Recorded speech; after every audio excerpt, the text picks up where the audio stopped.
back near the city of Washingworth. Dropped off by some pirates, which you decided to take a rather firm hand with, and their ship exploded mysteriously about an hour after dropping you off. You guys decided to go out to the wreck, where you encountered a rather friendly eel who basically claimed that the wreck was his and demanded that you give him another wreck if you want that one. So you guys backed off and then decided to hook around through the swamp to the sunken library. The third such visit you people have made there. The DM pulled some tricky business. The library was full of naught but ash and charcoal. And a crazy And lich. a hag. Yeah. Yeah, hag, lich, whatever she was. But you killed her. And, went through her stuff. Going through some of the details in the sunken library, you guys did come across some scraps of a book written in Infernal. And when Freeman read the page, this desecrated page also caused Ruffles, Freeman, to now be read as desecrated. The party freaked out a bit. That's an understatement. Everything that guy says is an understatement. Seriously, he's like the master of it. No, I mean literally everything he says is an understatement. Good one, Pete. Many har-hars were had. Thank you, Hayes. Your approval means a lot to me.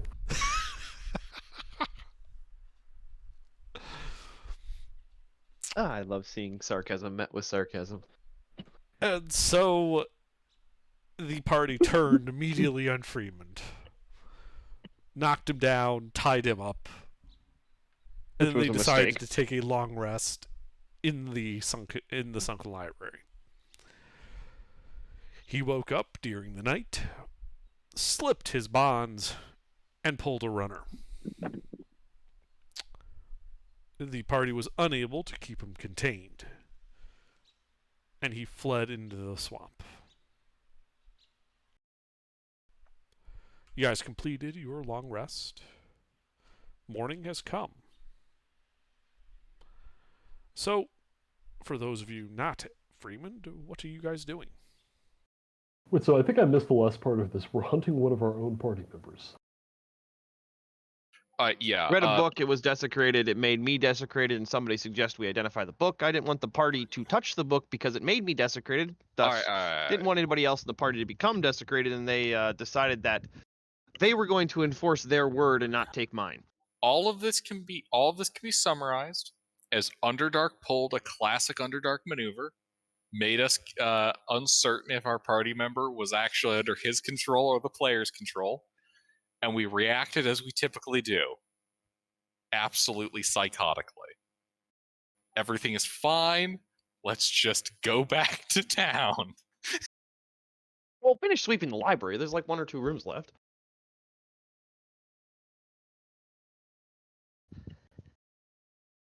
No stone unturned. Lucina hears Freeman's voice in the back of her head. Now is not the time to use it. I came back and left a note. Please finish sweeping the library. There might be more loot.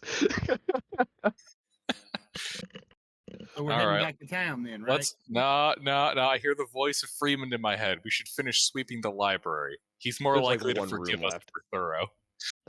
There's like one room left. Freeman, but I'd like to point out, Freeman went crazy and then ran off. I didn't go crazy.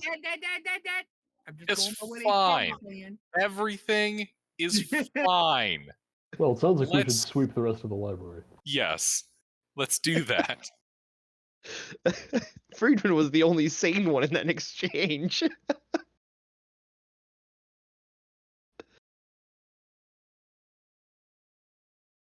After we're done doing that, we can go hunt down the Freeman. Okay, so you guys are in that top left room on the ground floor with the two curved walls to the north. So what are you guys doing?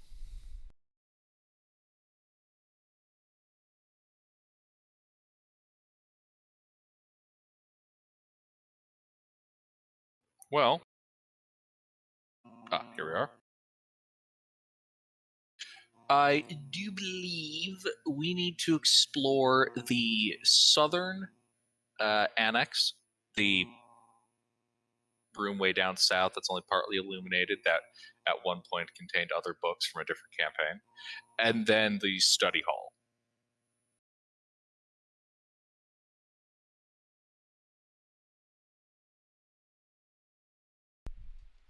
So what you doing? Hey, Under? Yeah. I got a question for you. Do you see the secret passage? What's secret passage? The S marked on the map? Yes. Sorry about the room south of there. Is that a wall or an opening? Okay. That's a wall. That was just where, when I was erasing stuff, it got a little too close to the line. Okay, gotcha. In that case, yeah, the study hall's first. They're the ones that used to have the silence on them. Okay. So you go down to that room. Who's going in first? I'll go. Pete, update your name. Oh, yeah. Alright, updating my name. Alright. Stone Soup walks in there. The scent of ash. The doors to the east are just hanging open. Thin film of ash on the ground. And at least in the first room that you're seeing there as you walk in, also that room as well.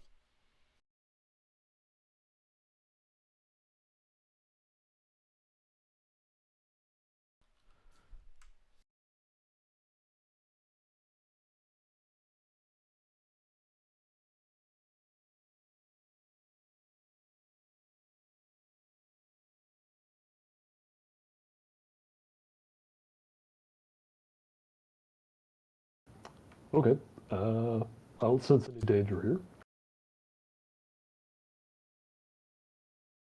Would someone care to investigate? Because I'm not very good at it. Perhaps HK, our most skilled investigator, would like to investigate. Okay. Sure, make an investigation check. So you poke through the ash. I do not have my assistant, so I am a solo on this. Correct, you chased your assistant off. Semantics. Potato. You missed the plus on the D4. Oh, yeah.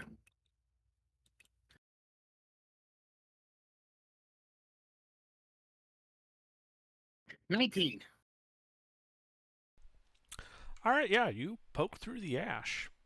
And it's just ash. Stone floor, stone walls, stone ceiling. Stone Soup. Yes, he's also there. She's just standing there awkwardly with her big beholder. Yeah.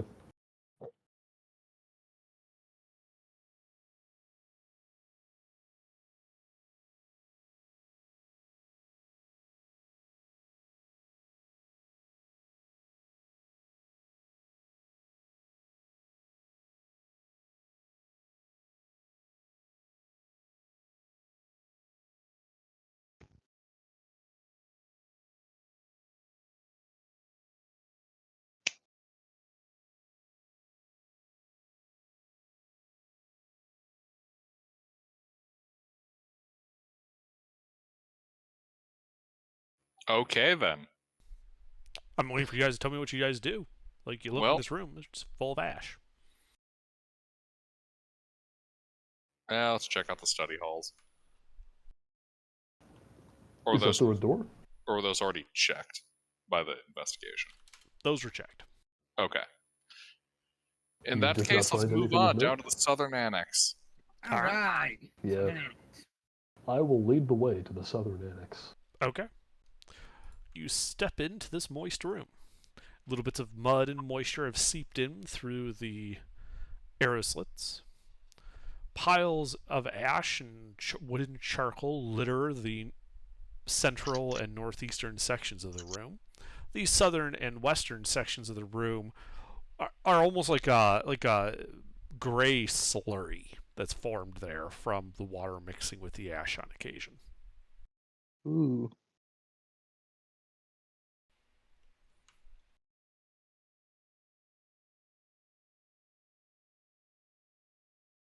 I was just looking at that same fucking. So moist. I had that same one queued up. I misclicked.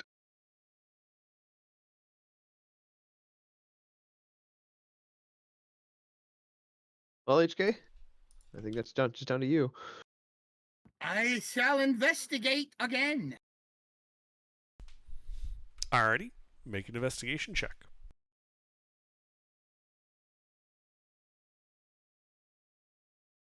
Nice roll.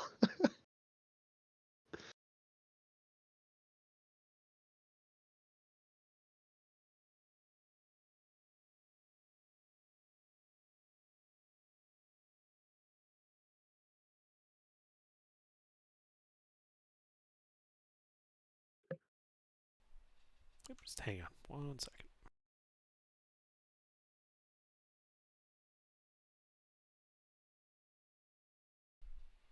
Alright, so you're looking through stuff, and looks like it's mostly just that ash, the charcoal, and the slurry. As you're turning back towards the door, though, you do feel the flagstone of the floor shift a bit underfoot, as if the floor is not entirely stable.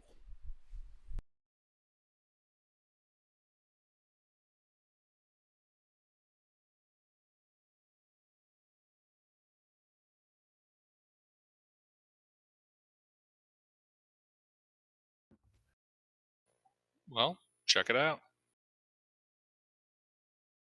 Okay. I need another investigation check? No, Or like you figured out that the floor is not entirely stable in this one section. The floor Can moves we a pry bit. it up and see what's underneath it?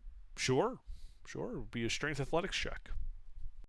Unfortunately, Stand that's aside. not my strong suit. Can we get Stone Soap to come over and pry it Yep. up? I'm already wearing my strong suit. HK's not good at strength. Pete's in rare form tonight. Apparently. Indeed. It's really on top of things. Do we have a crowbar? I think Freeman had our crowbar. God damn it. I was just gonna say yes, but you don't. Hold up now. Hold up. He's not the only one that likes having shit prepared. Oh wait, of course Freeland has a crowbar, god damn it. As Lucina also passes over a crowbar. Oh, good. Alright, I will take the crowbar and use it to pry open the floor tile. Pry it up. Alright. Strength athletics check. You have advantage from the crowbar.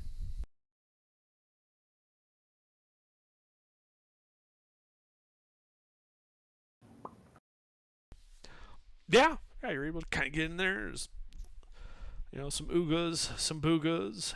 The slab lifts up. Under it, you can see that it looks like this was placed on a kind of a sandy foundation, which has partially eroded away under it, revealing what appears to be like a metal floor hatch. Okay, I open the floor hatch. Okay, so you go in there, you pull the lever, because it's like a little slide the lever, type thing to release the latch. And as soon as you do, pull the lever, Kronk. the hatch opens a touch as water begins flooding into the area. Like up through the hatch. Yes. Okay, I would like to close the hatch. Okay. Another strength athletics check. Alright, crowbar's not going to help me with this. No, it won't. This is Wait, entirely, hold on. can you push down on it hard enough? Hold on, Will leave his it big open. rock help him? Leave it open. We can breathe water. Let's check it Okay, out. but I don't want to flood the building, though. What's Oh left? no!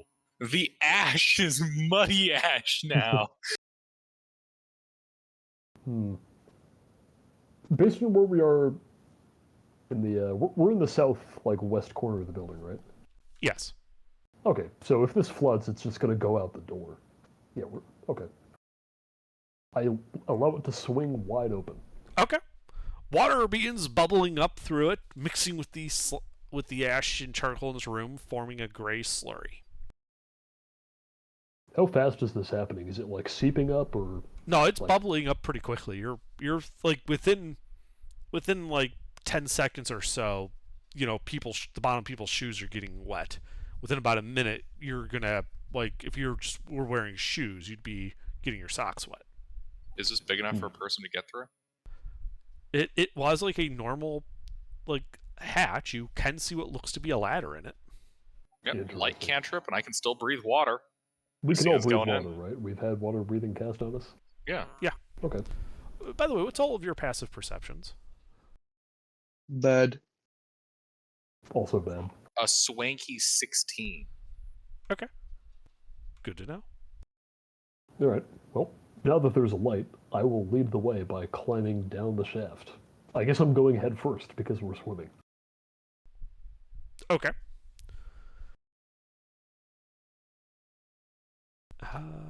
The light goes 40-40, right? Or is it 20-20?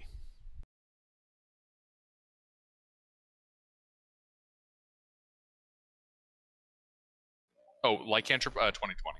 Okay. And you guys are all following him? Or is he going alone?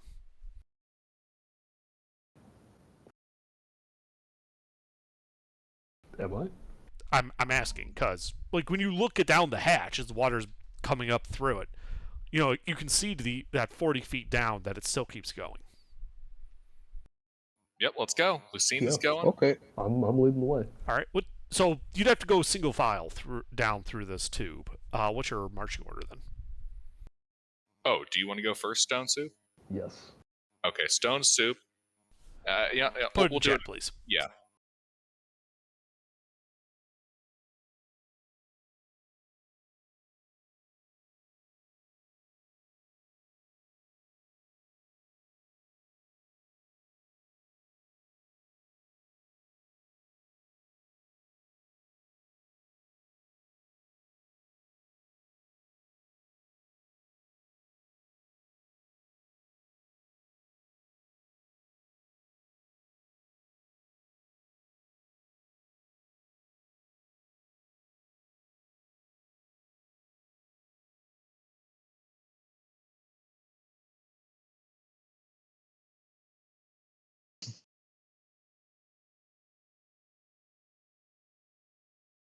I have brought back one of Hayes' dead characters.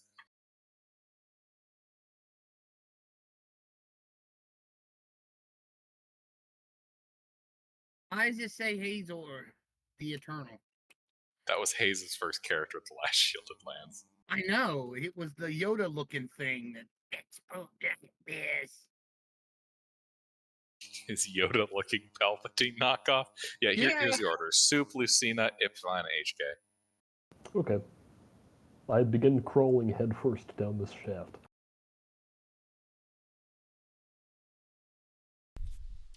Okay. And you guys are all following him. So you're going down. We're going down. 150 feet it goes. To a bottom full of silt. What? Like you keep going, 150 feet down. It's not like the end of a tube or door or anything. It's like silt. Oh. Okay, does it continue on horizontally from here, or is that it? That is all it appears to be. Okay. Somebody tunneled down into an aquifer.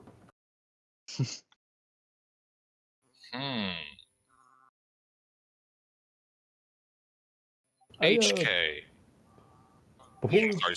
Before HK does whatever HK is about to do, I would like to try and sweep the silt out of the way with my hand to see if there's a surface immediately underneath.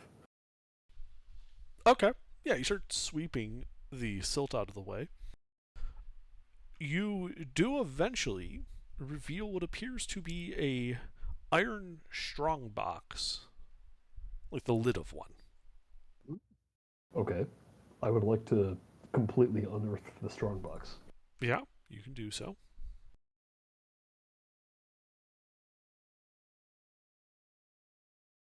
Is that all I find? Is there a...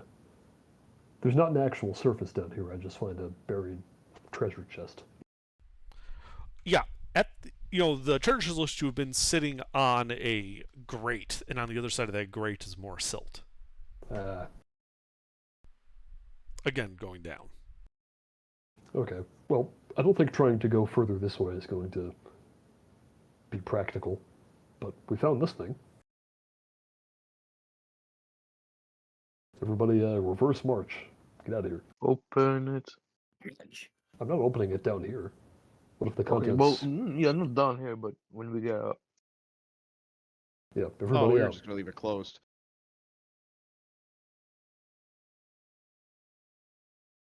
Okay. Everybody out. Okay, so you guys start backing your way out. Another couple of minutes ensues.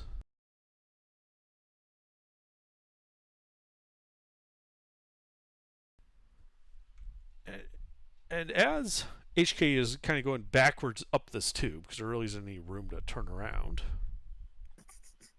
you eventually begin noticing, HK, that the walls of this tube Oh no. have lots of silt on them that's kind of flowing down. No. And it's not getting as light as you would expect. How far up the chute do we go? 150. It was 150 feet deep. Fucking shit. We all crawled 150 feet down in this hole? What were we thinking? Full of water, yes. Oh my god. Well, At least everybody has water breath. Okay, how far up did he crawl? Well, he would have had to crawl up like 130 feet at about 110 feet of depth, or not 110 feet of. So about 50 feet of depth. You would notice like the water coming has like a lot of silt in it. And as you get towards the top, you realize that the light isn't getting as strong as you would expect it to be.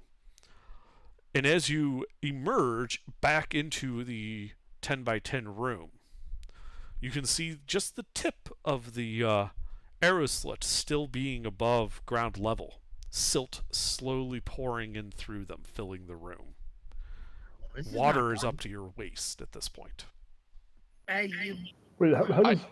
Hold on, I think we're sinking the sunken library. I think you flesh bags need to get water breathing or something. We have water They breathing. have it. HK, do you not pay attention? Oh, yeah. I forgot. You usually have that. So, it's still active is what I mean? I think Lucina is right. Okay.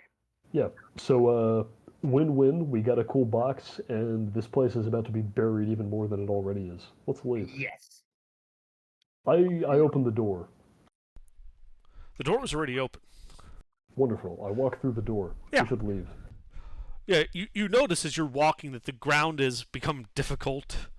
The library has taken on a certain amount of what you would now call list. I think this is the end of the library. We need to find an exit. It had a good run. You go up to that T intersection, and you can see that the path to the west is currently blocked by a mound of silt that's seeping in through the entrance. Like, how much mound? The 5-foot wide, 10-foot tall opening is closed, and silt and water is coming in through it. Okay. Well, I could try to dig us out that way. I could assist with mold earth. That would actually be really useful. And I shall use Shape Water. I also know sheep. You know, actually, if we have like 2 people just continuously casting mold earth, we could like bubble our way through this silt. I Actually, can get Slowly. 5 cubic feet of earth. Yeah. Underdark. Would the ability to create a small tidal wave help in pushing all this crap out? Yes, except you also got to think about what happens when you push a bunch of stuff out from a fluid.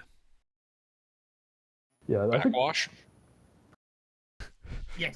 I think mold Also, earth is the way to go. it's sinking, so if you suddenly push all the silt out from the sides, it will sink faster. Fair enough. Yep, guys, let's start tunneling. I can use control water. HK can use mold earth. We got a person that can dig. All right, we're out. We're digging out. Mhm. Okay. Yeah, with mold earth, it takes a couple of castings, and you're able to create a small hole. I assume you guys crawl out. Yeah, I'll be assisting through physical digging with just my hands. Mm-hmm. Yeah, and you guys are able to get out as you emerge wet, soaked to the bone, absolutely. You can see that the sunken library is now fully the sunken library. It had a good run. Mm. So, yeah. Back to town we go. Well, we gotta find Freeman. Again, back to town we go. My intuition tells me that way, as Lucina points Well, back he's to in town. the library. He is gone. So he wasn't with us when we left the library. So All right, if you think he went back to town, then let's go back to town. Indeed, call it my clerical intuition. plus he kept saying he wanted to go back to town. I don't know what you're talking about.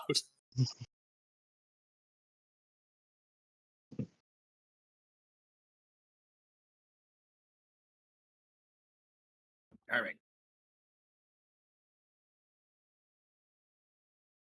So a hike along the coast for you guys.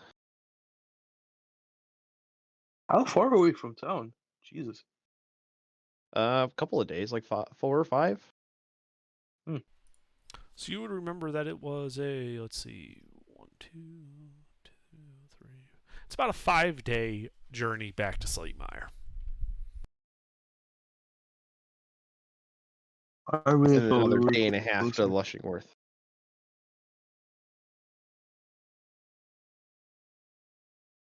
Indeed, let's travel. Cue the travel montage music. Wait, could I make our Breaking up. travel time shorter? How if you're thinking using summon greater steed, that's not how that summon steed, that's not how that works. Hey, Van? I think he just dropped, so he might not be keying up. Yep, let's start traveling.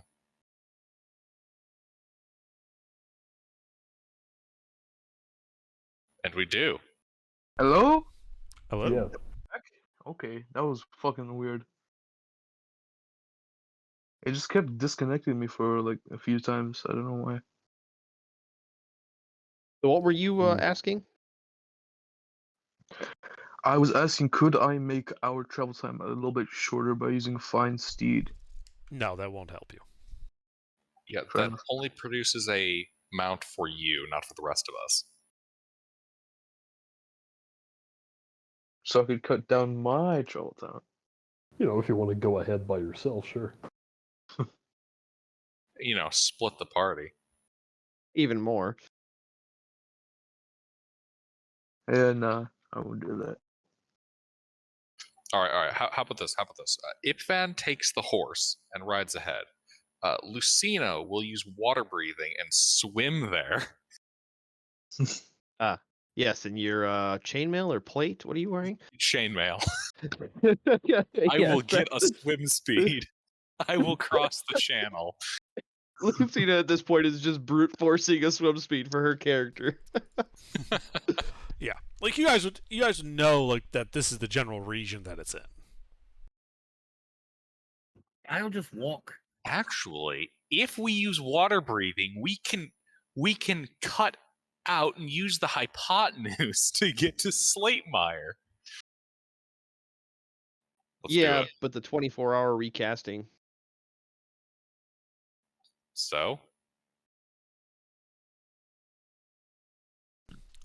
So Well, you just- walk underwater a bit, and then night falls, and you guys are either doing a forced march for like 4 days worth of journey, or you're what?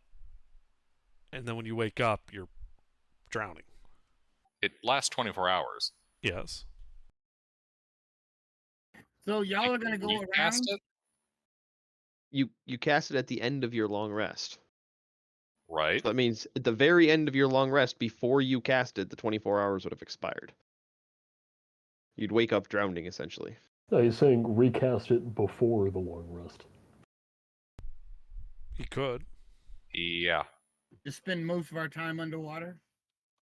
That's why I'm so confused about why. Oh, I see. Yeah, you can overlap the casting Yeah. technically. I can just cast it again early. I'm just pointing out you can do that. I don't care, but is that what you want to do? I'm pointing out that I can do it. The party can make the choice if we should. No reason not to just walk there and land, unless it's going to take like an inordinately longer amount of time. I was gonna say, yeah, I am actually kind of curious under if they did do the water breathing overlap and long resting under the ocean. It would save him How one much- day. You would get to Yeah. Slatemire in 4 days instead of 5. That's not bad. Let's do it. Okay. So if I'm anybody gonna asks what see. happened to the library, we'll just we'll say some people had some dirt on us and we had to cover it up. We're underwater. Doesn't matter. Now the people responsible are sleeping with the fishes. Any chance of the library reopening is now sunk. Mm. Yeah, they ran Under, out are of you gonna funding, update the and now map they're so it says underwater. the really sunken library? Hang on, hang on. Pete, He's gonna change the name of it to the really sunken library. The drowned library. No. for Ditto. scribes, Yeah. this event really put a damper on their day. Oh my god. I'm all punned out. I literally can't keep up. I gotta come up with something else. There's gotta be more. The even sunkener library.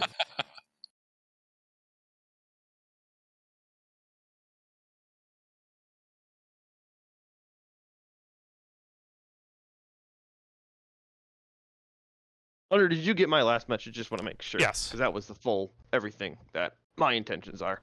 So if I Yes. can Hey. roll that, I would like to. What do you call a person that reads a book at the sunken library? I don't know what. Hang on. So, Ruffles, what are you trying to do?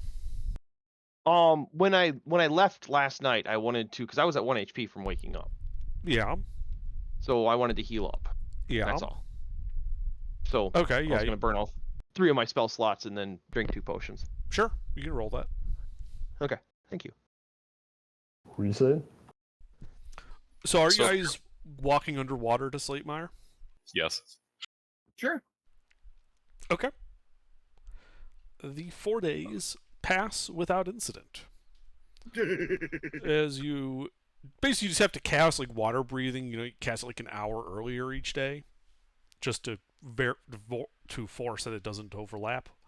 But you ultimately have no problem. And it's the morning of the 4th day as you walk onto shore.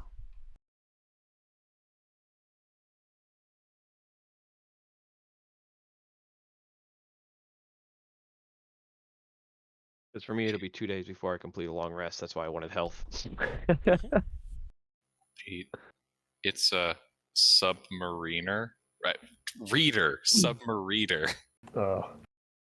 Dear God, stop. I thought you were gonna say a C student. Oh shit, that's good too. Did they pass by the wreck? I'm actually kind of curious because that would have almost taken them right past it. They would have been close. Like they would have had to go, like 10 miles out of their way, but they, so in that sense they were close.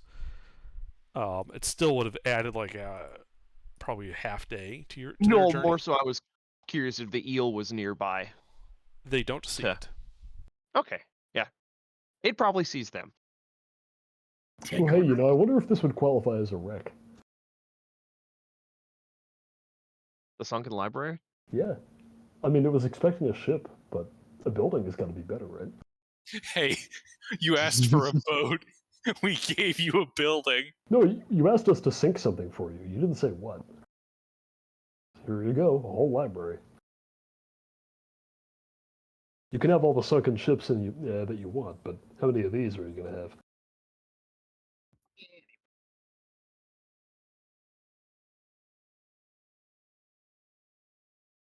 It'd cost you guys too much time if you're trying to keep up with me.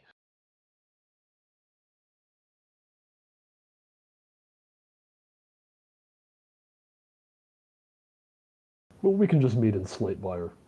Let's not get bogged down in the details.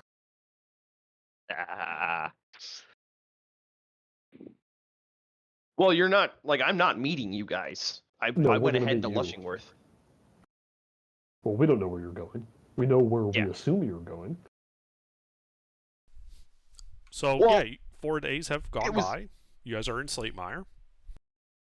It was obvious where I was going. I made it pretty clear that I wanted to get to the temple at Lushingworth to so we're just gonna undo the desecration on me.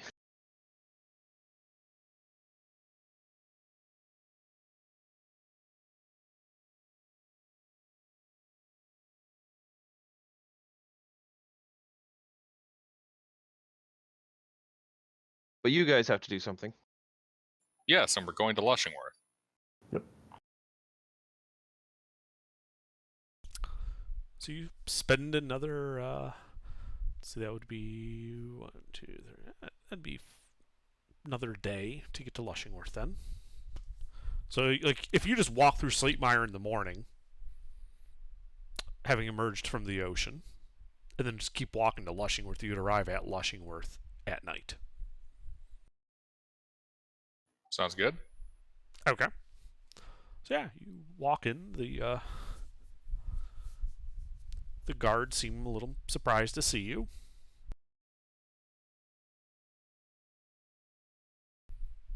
But they don't stop you or anything. As you walk into the familiar streets of Lushingworth. You can already feel the eyes of several different intelligence agencies looking at you.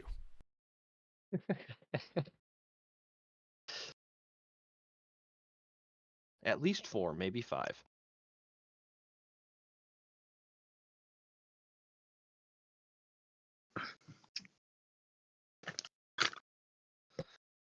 Yeah. So you guys are in the city. What are you doing? Well, we're going to the temple.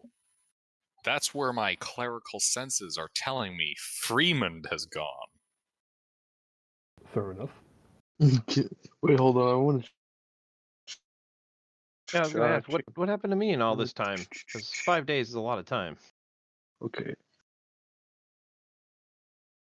I was gonna check if Divine Sense had a limit on its fucking range. Yes, it does. It's like 30 feet. Yeah. No, it's 60.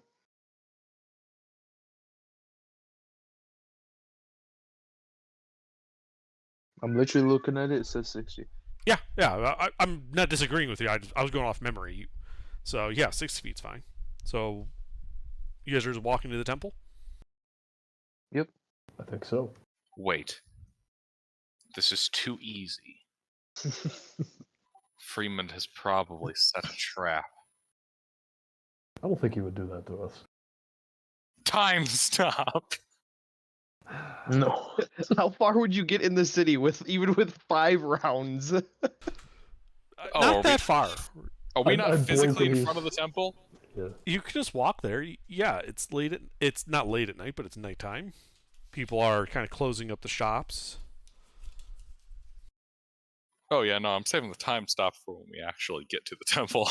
Well, we should probably let Freemond decide what he's going to do. Otherwise, we're going to run into problems real soon. No, it's all taken care of. Oh, okay. he and Underdark have been plotting our demise. I don't know what he did. I wasn't paying attention. So, all right, yeah, you guys walk through town. You end up in front of the temple. It's now pretty late. Not many people on the streets. We should go inside. Okay. The go door is inside. locked. Let's come back in the morning.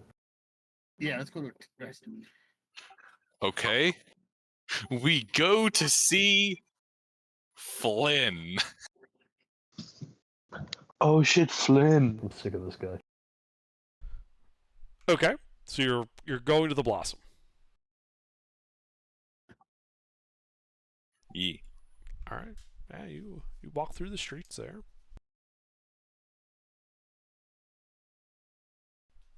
You know, you see the bouncer there. He recognizes you. He kind of points at the door, like thumbs over his shoulder at the door, and says, hey guys, your buddy's already in there talking to the boss. Go on in." We go on in. It is exactly Doesn't say as you remember. Bar underneath the balcony, gambling. You can see that there are people in the upper area.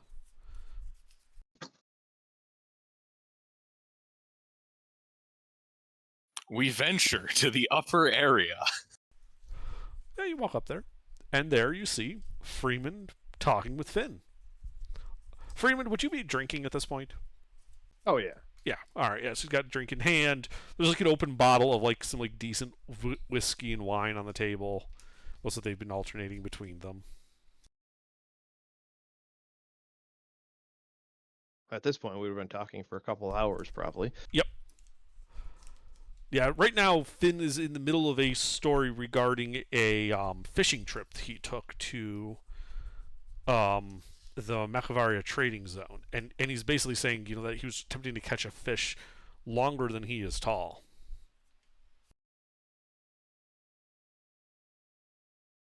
How tall is he? He's only like Not 2 tall. feet tall. He's like a gnome. He's literally is a gnome. Based solely on the hand gestures that he's doing, am I sure that he's referring to his height? Make an insight check. No. I will choose to believe something else instead. Okay.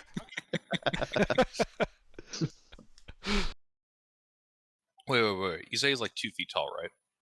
Yeah, his hands are at least 3 feet apart, which means he's talking about something else. Well, right, but how tall is he with the hat? Like 2 feet tall.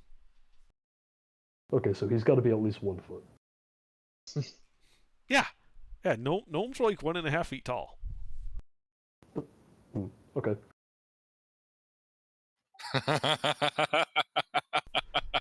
They're gnomes. I don't know why. I thought they were bigger. Well, they just look bigger because it got, you know, like an additional foot on from the hat. And the beard. I suppose the beard adds something too. But anyway, upon seeing the party, I'd be like, "Oh, hey, you finally made it to town. How'd the rest of the library go?" Swimmingly. I knew you'd take that. I didn't know what you'd say, but I knew it would be something punny. I'll take my check at the end of the night. Thank you.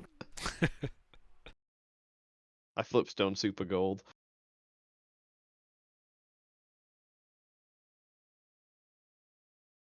Well, Flynn and I here were just discussing the text that was in that book. I mean, we were a couple hours ago, but we got distracted by fishing stories and the lovely ladies here. Now, Well, like, you could pop it to Find Sense if you want. yeah, I'll do that. Okay. Hang on. Oh god, Underdark signs to hang on. That's a bad sign.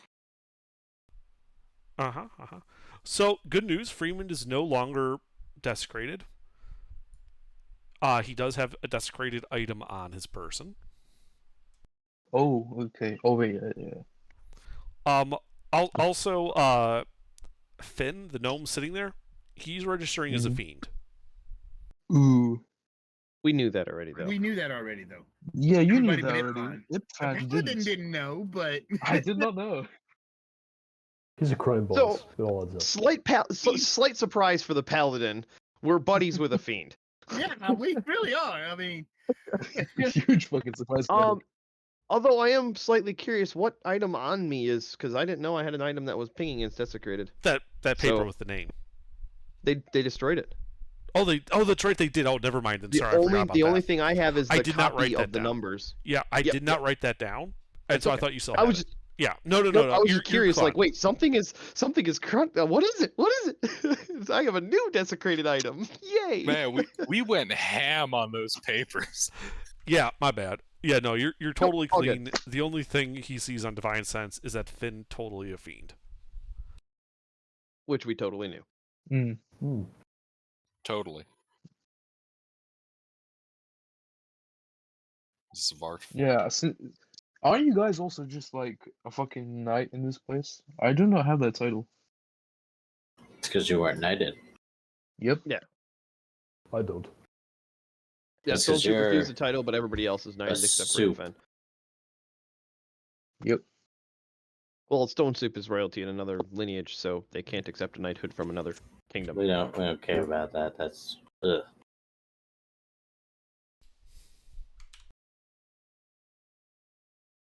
But anyway, yeah, so we'll say our goodbyes and, start heading back to the castle. Okay. Yeah, you go back to the castle. One thing you would have learned, having been here, Freeman, is that the Baron is not currently here. He's off visiting a relative in a different city. Okay. Which city? Heathergard, Where's that? to the north. How far north? 1, 2, that'd be 2. Like 5 days north. Do we have a map? No, you don't. Damn it. Can't we just go buy one? Not exactly a Not really. era. It's not exactly an era where you could just go out and buy a map. Yeah, there are no AAA outlets here. Honestly, I was So- interpreting that as meaning is he hasn't actually made the tile set for No, it yet. I know where it is. I have it on a map. You, the players, do not have it. So, in my conversation with Finn before the party showed up, what did I learn of? And I wouldn't have said the name aloud. I would have written the characters separately and, broken them up, so that Finn could see it, but not the entirety of the word, if that makes sense. Yeah, and he would have told you that without the actual full word, he can't do shit. Like you actually have to let him know what it is. Well, I was giving him the full word, but I wasn't writing it all together. I was writing it down on separate pieces of paper. Like I'd write 3 letters, the next line write 3 letters, the next line write 4 letters, etc. That way you can see all of the letters together, Got it. but not all together as one word that would be the full name. Yeah. So he could put it together in his head, which wouldn't have as much of a negative effect on him. Yeah. So he looks at that, and he looks at you, looks at the paper, looks at you. He pulls out a little lighter and lights the paper on fire. Ah, And then he's going to look at you. And he's going to go, well, now, where did you come across that particular bit of information? yeah, ever heard of the Sunken Library? I South have. of Slatemire in the swamps? Indeed. Well, somebody came through and firebombed it, and that was one of the only texts that was available, and then I'll, start going into talking about the numbers and everything like that. Mm-hmm. And, the other 2 broken words that I got, see if he recognizes those as being anything in particular part of the title page. And then I'll show him the copy of the numbers, because that was something that I make sure to meticulously copy down. Right.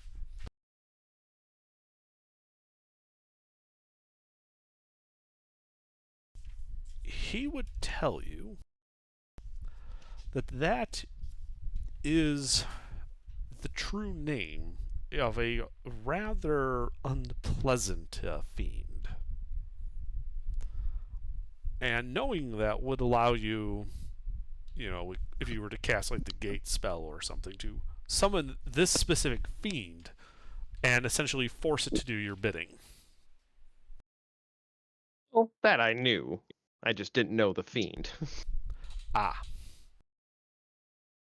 And then, what of the numbers? Do those make any heads or tails of you? He looks at it, kind of tilts his head, says, no. No, it looks to... They're just numbers. Without a lot more context, there's not a whole lot I can do. All right. Well, you got any cryptologists in your employ that might be able to throw at it? Willing to pay.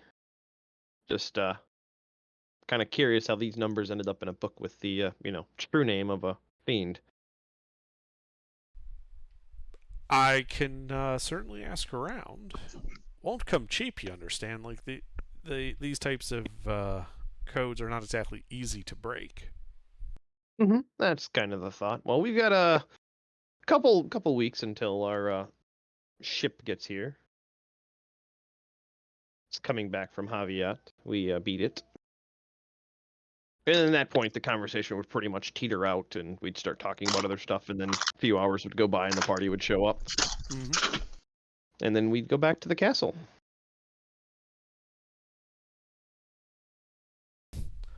Okay. I mean, he would have told you who...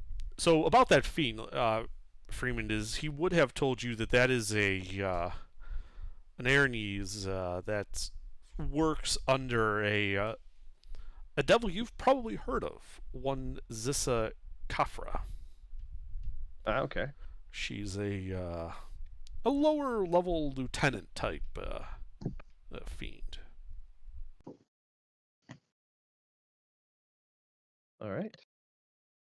Well, that is fun information. Mm-hmm.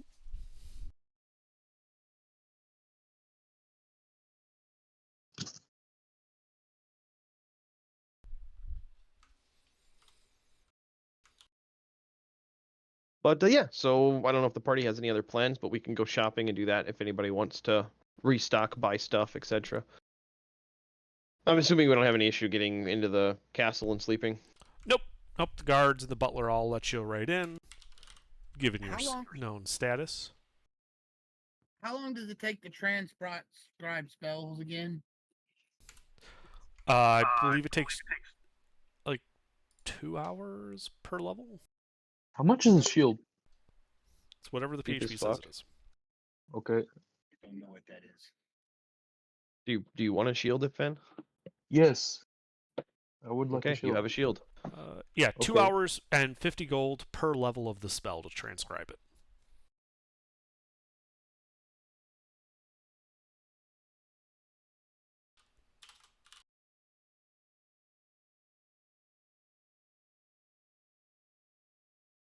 I want to get spell components and. Okay, nice. Now my armor class is 20.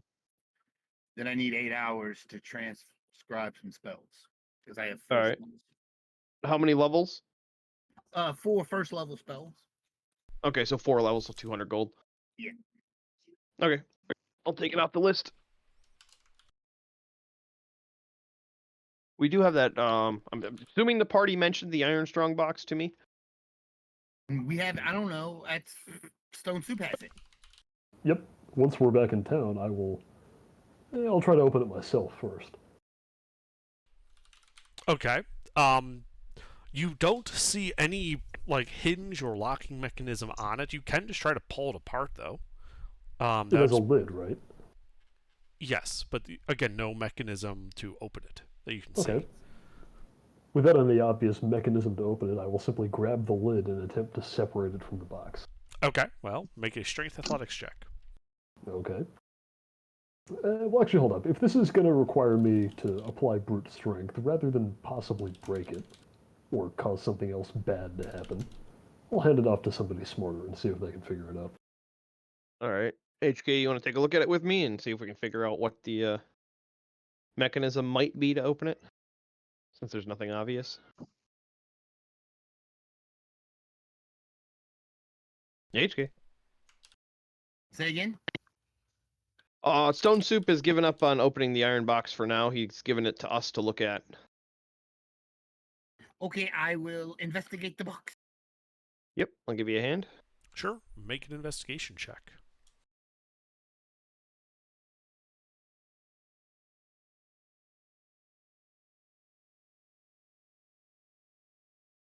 Yeah, so you're looking at it, and while there's a lid fashioned in like the general shape of it, as you're looking, there are no seams. All of the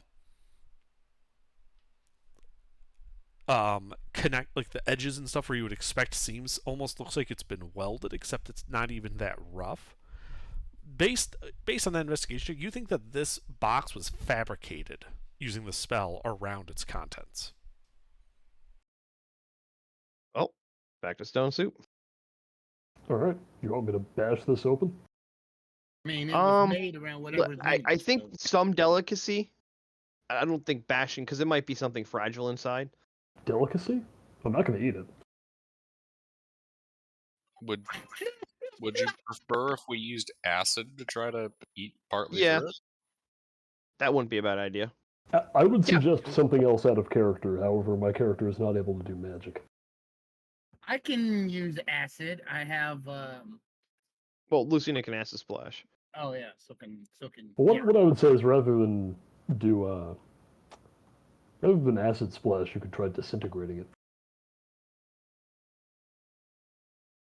That's expensive. Let's not do that. I mean, that would probably kill the item inside too. Well, you don't have to catch the whole thing, though. Regardless, I think, yeah, I'm kind of leaning to agree with Lucina. Disintegrate might disintegrate whatever's inside. All right, dribble some acid on there then. Just make sure to do it from the end on. Don't like dribble acid on the middle. Acid sploosh. Yep. Acid splashing acid on the seams. Acid sploosh. You know, when I say seams, I mean this would normally be constructed out of several like plates and bands of iron that are bolted or riveted together. This looks to be like a solid box that just looks like a normal strong box. And when I say seams, I mean corners. Got it. Okay. Just trying to where the seams would be. But yeah. So acid splash on one of the sides, the corners of it. Okay. Mm-hmm. Acid sploosh. Yeah. The acid begins fizzing.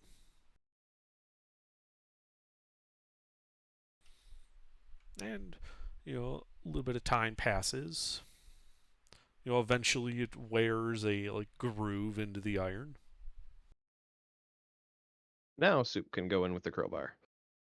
Yep. Oh. I will attempt to pry it open. Strength athletics check.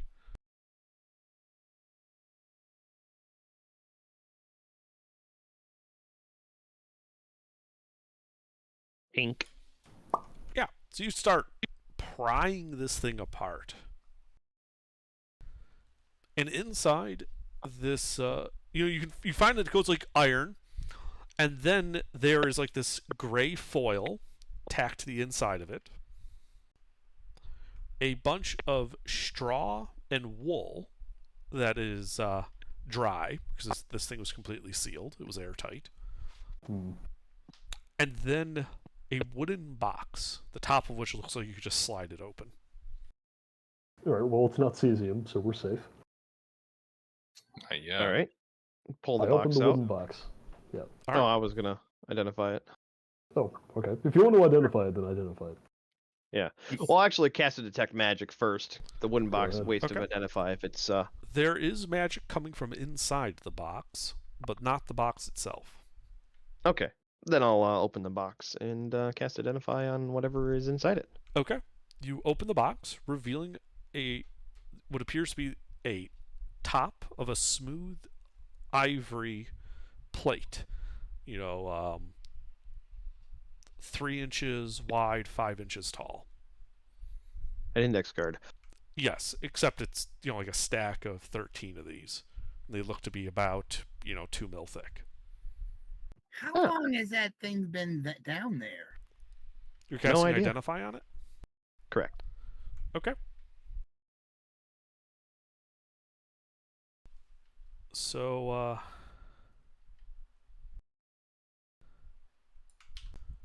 this is what it identifies as.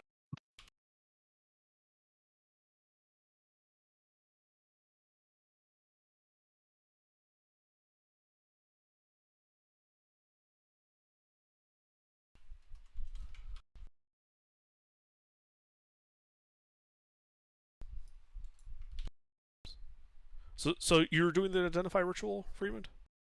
Yes.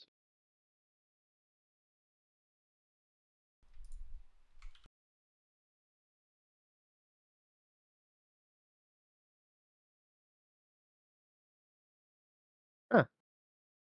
Kind of thought so. Behold, you guys, we have a deck of fuck around and find out. Oh I no. picked many things. No. I gently place it back in the box and begin walking Yep, out I towards put the it back in harbor. the box and close it.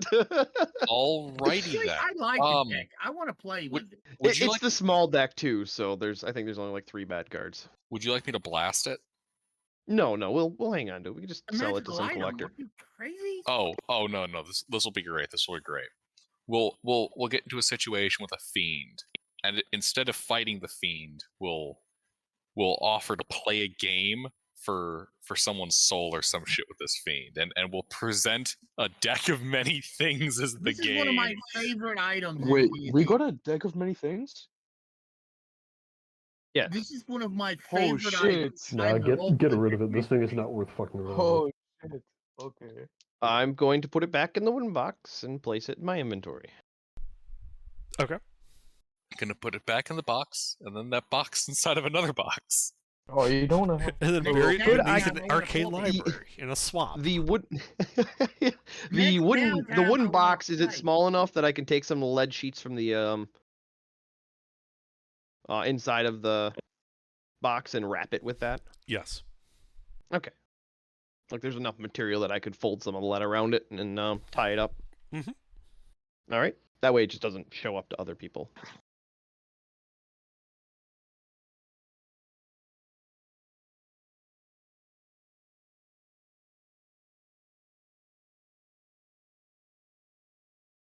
You don't want any fun. No, it's not a matter of fun. It's a Matter matter of of fuck around and find fun. out being To me, more that's fun. finding out, and more often it's well, you're fucked. Yes, I know the deck of many things can be entertaining, but it is more dangerous than worth, and Friedman would know that. And I would actually point something out about the deck of many things. The deck of many things isn't really fun for the person using it. It's fun for the spectators. I guess that's kind of true. yeah, so it's wrapped up in lead, just placed it in my inventory.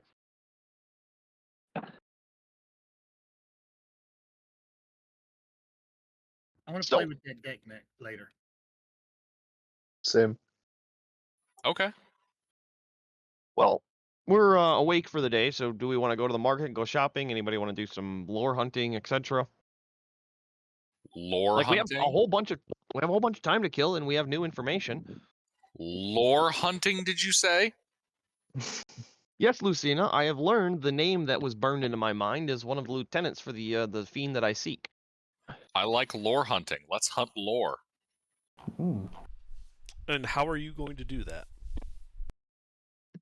Well, The the- library. Yeah. The first most practical thing to do when trying to hunt down the elusive prey that is lore is to go to its usual domain, where it lives, which typically is going to be at your local church-funded library. Yes. Yeah. You guys have already gone through this library, though, the last time you were here. But now we have new source material to look for, like new target information to find. Or And we is didn't the roll that DM hot last time. Or is the DM telling us that the library does in fact not contain what we're looking for. I mean, you can spend downtime trying to do research. That is a valid downtime activity. Yeah, we have like what 60 or 50 days to kill. So spending About a day, that. you know, yeah, spending a day and not finding anything is going to be all above like 10 minutes and 3 rolls. So it's not going to kill too much of the playtime. Even if there's no information there. True, but Lucina does suck at reading. Well, Well, you're we've going got to the library. we've got the robot and me. Yeah, you guys can do that. I'm literally a historian, and Yeah. HK is a machine that can read really fast. So If I think HK 2 of wanted us. for 8 hours, HK is going to be scribing scrolls the first day. He Oh, is okay. going to be transferring spells. So I am the first 8 hours is HK doing that. Well, Lucina and I can go find some riffraff. Check in with the society and see if there's any contracts for to kill time. I don't think contracts is how that works. Well, you know what I mean, though. I'm just using contracts as a reference. Yeah, we should probably check in, and then, you know what? I'm going to spend as much of that 50 days as possible in the harbor, learning to get good at swimming. Brute forcing is swimming. I am going to learn to swim in equipment. I wonder if Under has like some ridiculous number for you to hit for the number of days you spend swimming, and you'll actually hit it by doing stupid stuff like this. I mean, it effectively, I would say, to learn how, like, swimming, like what are you trying to achieve with this? Just proficiency with swimming? What's a swim speed in heavy armor? No. Armor does not affect your ability to swim in this game.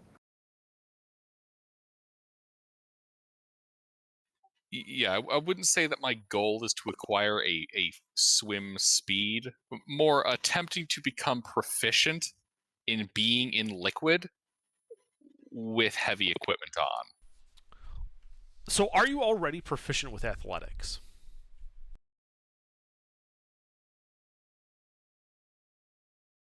Yes.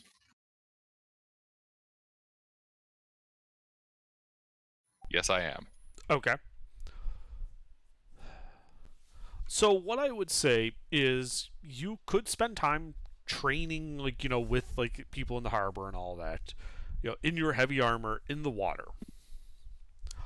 And it would basically take you this entire downtime to finish doing all this training.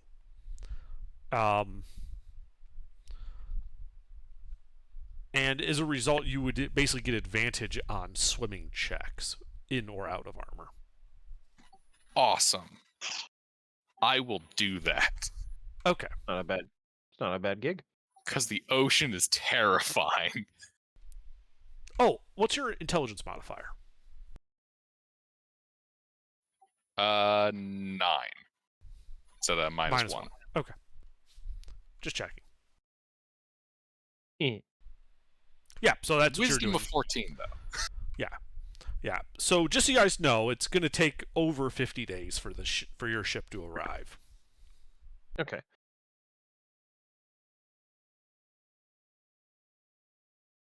The question is, what am I going to do for 50 days?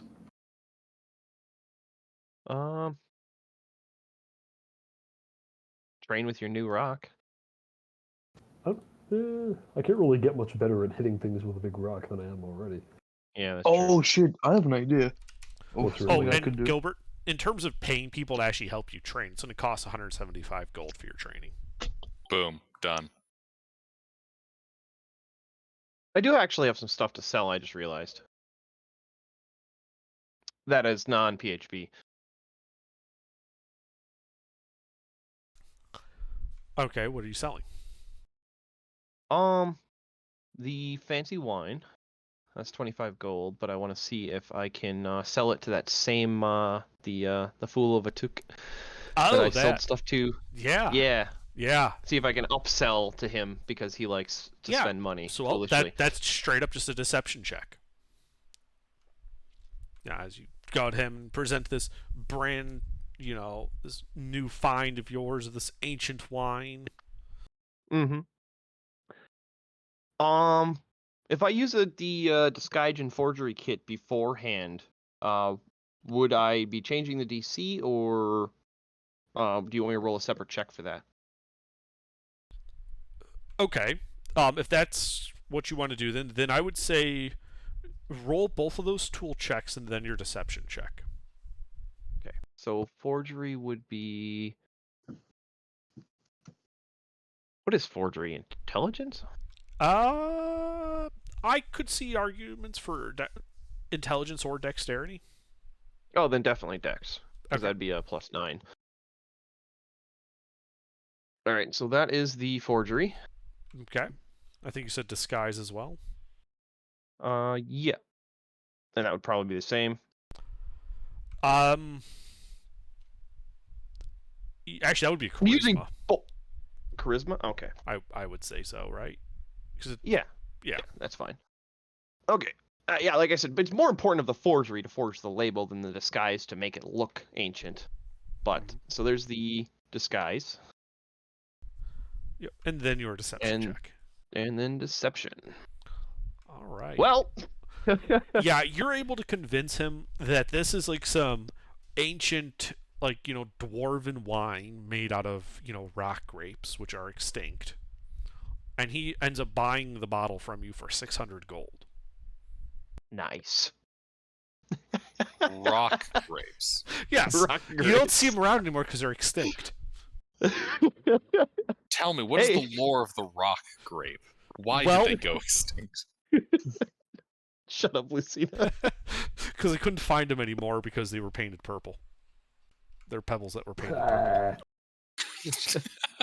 They were exceptionally hard to juice. And tell me, reseeding was a real bitch. Have you ever seen a purple grape? Didn't think so.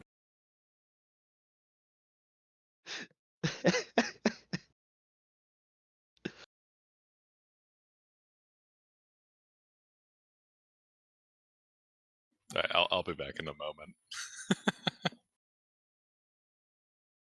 Say, there's a temple in shit. What is it called again? The place we're at? Lushingworth. Lushingworth? Yes, Lushingworth. I don't know why I forgot that name. Yes, there is a temple. Okay. I know this. I don't know if this could work, but I have been thinking for a little bit. This longsword that I've been using, while it is good, I don't. In character, my character hates this fucking weapon with like everything it has. Why? Because it's literally look. If I were to say my character is themed, he's holy, right? He does like holy damage and shit like that. This does necrotic damage. It's the almost exact opposite of like what he does. Oh? It's not desecrated. So, yeah, Paladins can deal necrotic damage. Yes, but also it's magical damage. Yes. Can I finish? It is magical damage that he does not agree with. Also, he is a priest. I don't know if that changes anything, but I don't know what What you're trying to get at here. Like, you have this item, it does necrotic damage, you don't like it. If you want to donate it to the church, they'll take it. no, I'm not donating it. Is there basically what he's trying to get at? I'm trying to get at is there any way to almost like purify it? Is that the right word? Bless it. If it was Bless it? desecrated, potentially, but it's not. It's just a normal magic sword. There is nothing wrong with it, so there's really nothing the church can do to it. It's not like it's unholy or anything. Fair enough. All right, then after the first day of me going around and selling stuff and HK doing his research, scroll scribing. HK, you want to head to the library with me today? Say what now? You want me to do the library today? Has it been a full day already? It could be, yeah. I mean, you guys are basically in town. There's really nothing going on in the town at this point. So, this is just effectively just like 50 days of downtime. Okay, so I like I said, HK took 8 hours to transcribe spells. So after that, he's free to do whatever. The next day. Yeah, That's why I said you're scribing scrolls, so I knew that. So I say, after the first day, because I was around, selling stuff, buying stuff. Okay, the second day, yeah, we can go to the library and do some searching. Yep, with my newfound information. Okay. So, researching is basically takes about a week, so 8 days, to really go through a library in detail. How research works, I actually looked up the actual rules for this, is it costs 50 gold in terms of materials, bribes, gifts, other expenses for getting access to the books and such.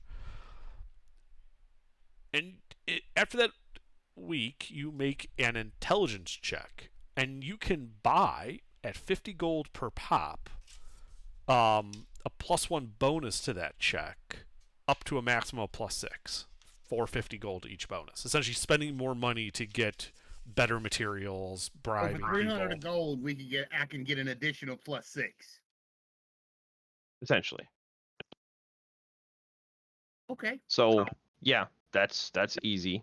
That's half of what I just made from that bottle of wine that was worth 25 gold. So. Yeah.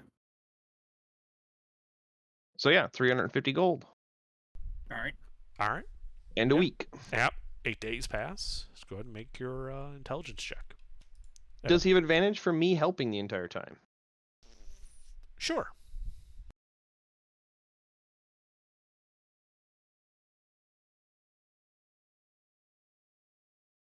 I mean, that means I have a +16, but okay. Well, your intelligence though. My dear God. Not your intelligence though, not your It's just your intelligence modifier, so it'd be +5 at most. So you'd have +11, so -5 off of that, but still you critted, so. My intelligence modifier is a +6, so it would have been a +12. Oh, okay. So yeah, so 34 for his roll then. Mm-hmm. Yeah. So yeah, you guys spend the week going through dusty tomes, and you do find this old, almost faded to unreadability scroll. And in it is an account given to the church by a traveling merchant who usually traveled by water. And it's regarding this name. This is or it shouldn't say that it's not the name itself, but rather the description of a winged woman in armor that appeared to them when they got lost at sea in a storm. And the creature led them to a previously uncharted island that their ship was promptly dashed to bits on the rocks around it. It was and as they're going through this description of the island, including a ancient temple on it, Freeman, you would recognize the description of this island. Oh. Does it have their departure charting? It doesn't have their a chart. Okay, well, not, but their description of what port they left from, how long they were at sail, the direction. So it has all of that information. So I could cross-reference that with my own information to narrow down where that island is. Yes, you think you could. All right. Well, I will, get a new sheet of parchment, start writing all of that information down out of that tome, and then I suppose I need to make a friend in the Navy. Actually, no. I have. Well, no. I have navigator tools, not cartographer tools. There's a difference. I would need somebody that's a cartographer to be able to compare 2 departure points and time traveled, not navigation. I'm back. Right? You would need, you would actually need naval charts, which you could probably get just talking to a captain of a ship, and then navigator's tools to do that. Oh, okay. Then I would be able to do the check then. Okay.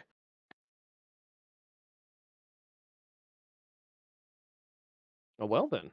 What's going on? We had fruit from our research. Oh? We learned of another crew that sailed to the same island that Friedman was wrecked on. And they have a different departure point than where Friedman departed from. So he can use that information to cross-reference and actually narrow down where the island's located. Assuming the island isn't some kind of Twilight Zone thing.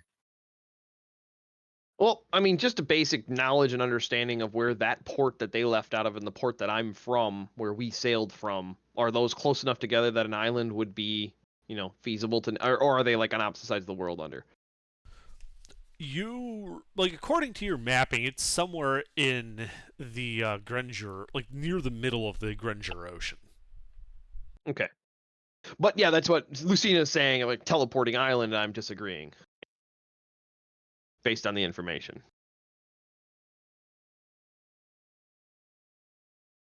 It's not an island that moves.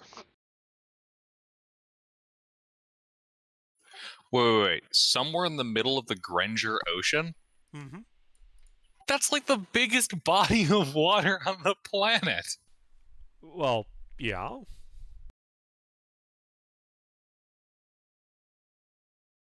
Yeah, but I would be able to narrow it down to a smaller area of that, not the entirety of the center of it, right? I mean, yes and no. The problem is, you have to remember these are sailing ships, which means they're going to be following trade winds and the like. Mm-hmm.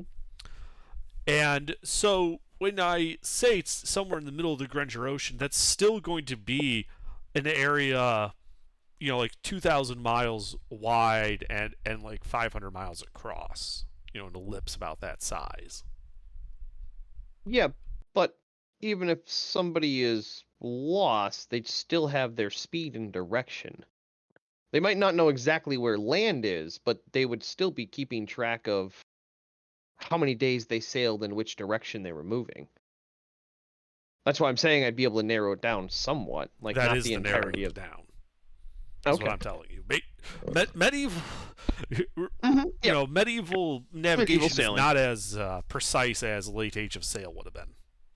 Mm-hmm. Okay, but it's more than what I had because it's much more than what you had, which was basically nothing. Mm-hmm. Yeah, I knew where we left, and that was before Freeman actually cared about learning how to sail and everything like that. So he would have had no information besides what the captain gave him of, well, we left and we sailed for this many days in this direction, etc.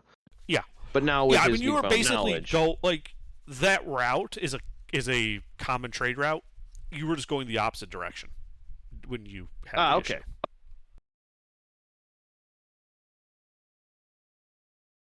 Well, somewhere.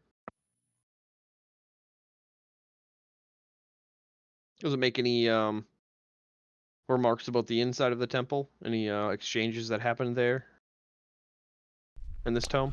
Just a note from the interrogator that the sailor refused to remark on it. Refused to answer any questions about it. Yep, that sounds about right. It was not a happy place. Interrogator? Technically, his title was Inquisitor, but yes. Investigator, detective. Inquisitor? Whose log is this? The Temple's. Ah. It is worth noting that you would have seen that this is a copy. The interrogation was not done here. Yeah. It looks like it was done actually at the Sea of the Masked Gods. How old is it? What's the date in comparison to current? You said it was old and hard to read, so I'm just curious how old. It is about 78 years old. Okay. So before I got to that island, then. Yes. Not by much, though. If I'm recalling your backstory, it's almost contemporary. 20 years. Friedman's been doing research for 50 plus years. Remember, Friedman's old. Yeah, I know. That's what I'm saying. It's contemporary. Mm-hmm. Yeah, for me.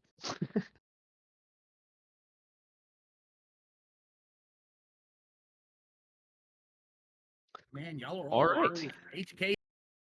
HK is really young. He's only 4.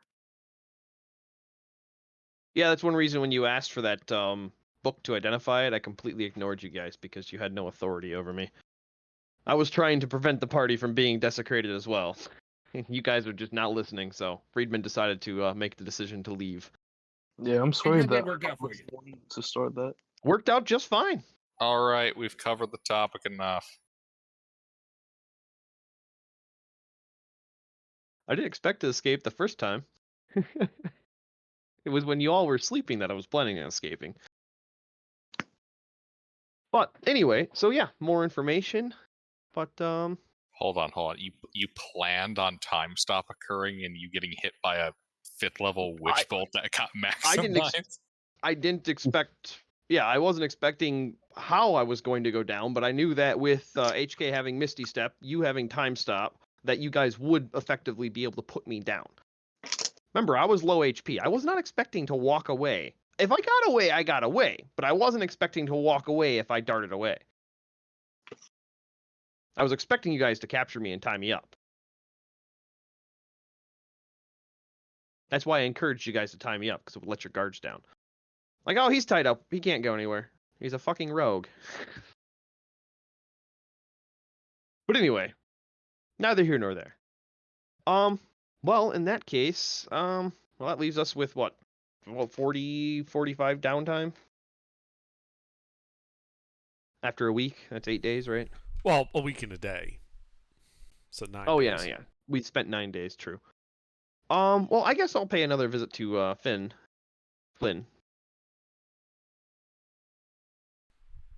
And do what? Oh, just hang out, socialize, give him a deck of many things to hang on to so my party doesn't fuck around with it, and then head back to the castle. Okay. Yeah, he'll hold on to it for you. Yeah, just keep it somewhere safe. If I go and ask, will he give it? No. Hmm. And you also don't know that I did that. Yeah, but still.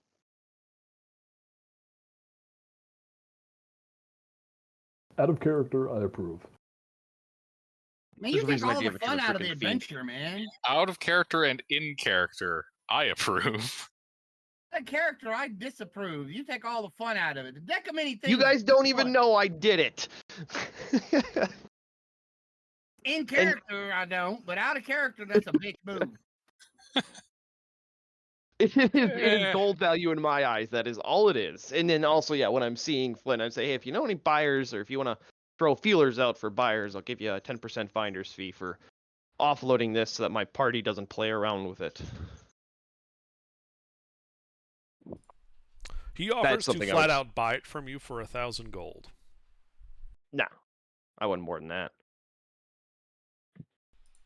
He shrugs and says, well, how much do you want for it? Well, it's a legendary magic item of substantial power. I wouldn't go anywhere less than 15,000. Holy shit. Make a persuasion check. Lucina, could you roll that +4? I just stepped out. 15,000 gold, that would be actually insane. It's a legendary magic item. 15. Yeah, It's not a small trinket. I'm just saying in Also- general, that's an also insane Ruffles. amount of gold. At first, I thought you were asking me to handle that. I'm like, nah, man, you're the one talking to him. Yeah. No, just Freeman? a +4 on yeah, my roll. he's like, okay, done. All right, perfect. And he brings out a large sack.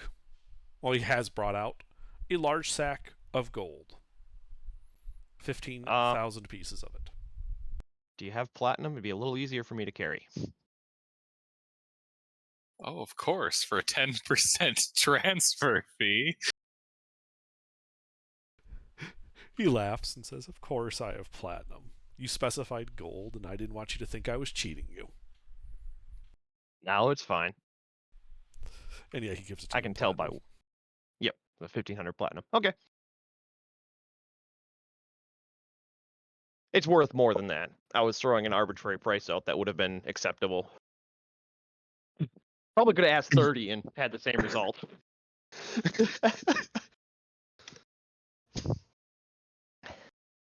Well, you guys, we're fucking flush.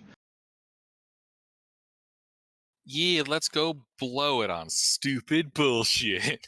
I don't know what we could even spend that much Wait, gold hold on. on. How many pounds of platinum is that?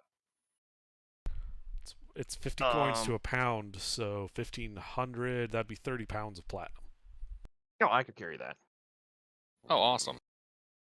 Yeah, I wouldn't have my entire adventuring pack with me when I go see Finn. So I wouldn't have like all of my flasks of oil, etc. I'd have a bag of ball bearings and 1 flask of oil, but that's it. Just a, in a pinch situation kind of thing.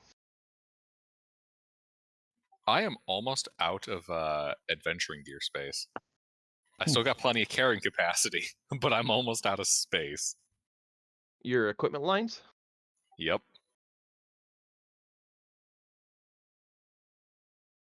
Well, we could spend some time up at our domain. That could be a good Yeah, Swartfort. time thing. That's our city. We own Swartfort. Not yet, you don't. We have to fuck with the Reveria, but it's in the works. So if we go up there and be friendly with them, spend a day or two taking trees out for them. I can. Yeah, gotta go do some landscaping work at my place upstate. Yep. Yeah. So anybody that wants to come, because Freeman will go up there and socialize for a little bit and help out, and get his hands dirty. Wait, so when you guys dirtier got than they the already are. deal for the place, I was not like this character. Yeah, was not you're part just a of that. traveling companion. You're a sidekick. Fair enough. But yeah, we could spend some time. Well, Lucina's obviously swimming, but Getting swole. does everybody want just like 100 platinum so they have spending money? Sure. That'd be good. All right. Sure. So everybody that wants 100 platinum, let me know so I know how much to subtract. Oh, I'd like 100 platinum. Yeah, Alright. 100 platinum would be useful. All right. Stone Soup, you said you wanted some? Yeah. I don't know if I need that much. It's actually, I'll easiest. I'll keep what I get. All right. So I don't you want to hold on 100 to a ton platinum? of money because the likelihood of me dying and losing all of my stuff is higher than it is. for Oh the yeah, rest of that's the- true. Because if you go up in a fireball or something silly, that's Yeah. you'll come back, but your stuff won't. Yep. But And at least now you have a that's- magic weapon, so it's a lot harder to destroy that. Yeah. Unless Like I a fall in proper the magic lava. weapon. Yeah, don't fall in the lava though.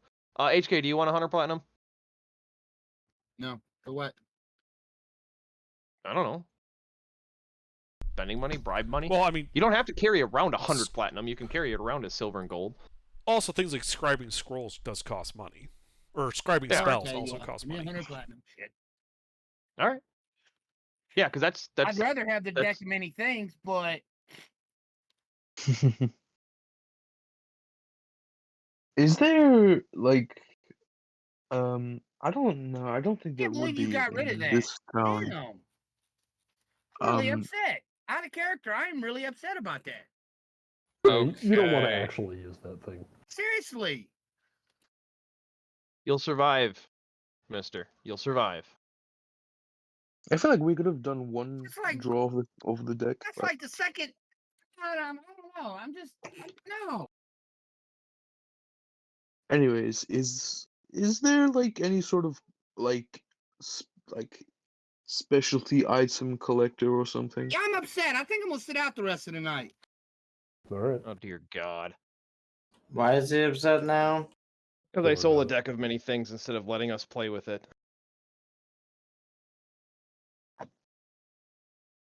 Why'd Am you I sell muted? it? No.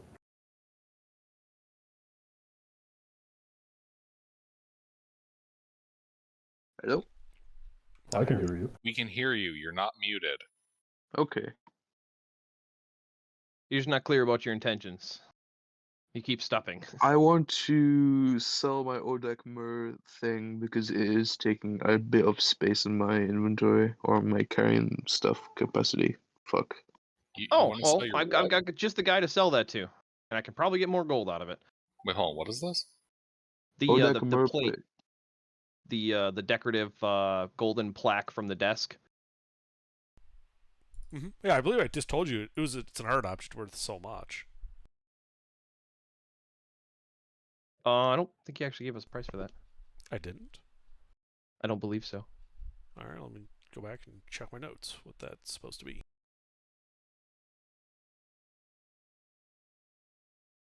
Because I only assumed gold weight. I never wrote, a value down next to it. And usually, if you give me a gold price, I write it with the item.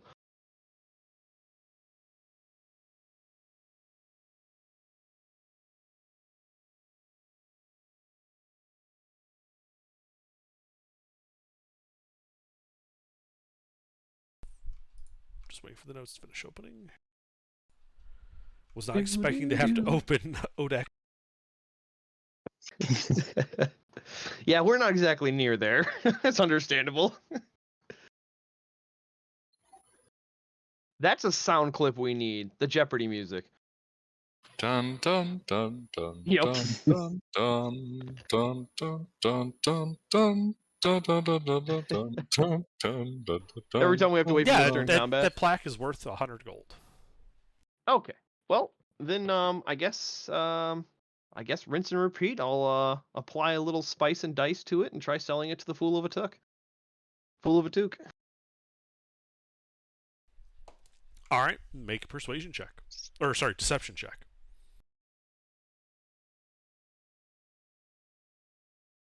Deception. See, Who's doing that? he's a fool of a toque. He buys it for 140 gold.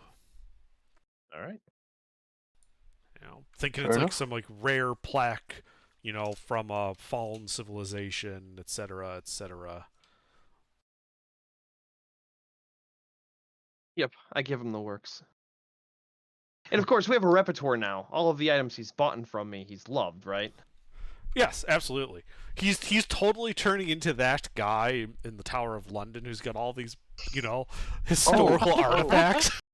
His new One more name is thing. Arnold Schwarzenegger. What? Arnie. Oh no, he's He's Arnie. Arnie Hook, a fool of a hook. I'm not familiar with this individual. It's from So- the movie. That movie we watched last week, the Jade thing, the kung fu movie with Jackie Chan and Arnold Schwarzenegger. Oh, okay. I still have to watch that. Oh, okay. I Yeah. thought you were there for that. Sorry. No, it's the end. Yeah, so he has all of these rare artifacts, and then one of the fights with Jackie Chan, he's like, no, don't touch that because it's this thing. No, don't touch that because it's this thing. And then Jackie Chan's like, this is a freaking incense burner. It's not a helmet. It was funny. Yeah, he's got the sword of Alexander the Great, the sword of Genghis Khan. The spear of so and so. Excalibur. The Ark of the Covenant. The Holy Grail. Essentially, yeah. Yeah, he just got him hanging on his wall in the Tower of London. And Ben, I don't know if you were asking or not, but I put that in the party fund. Yeah, that's fine. Okay.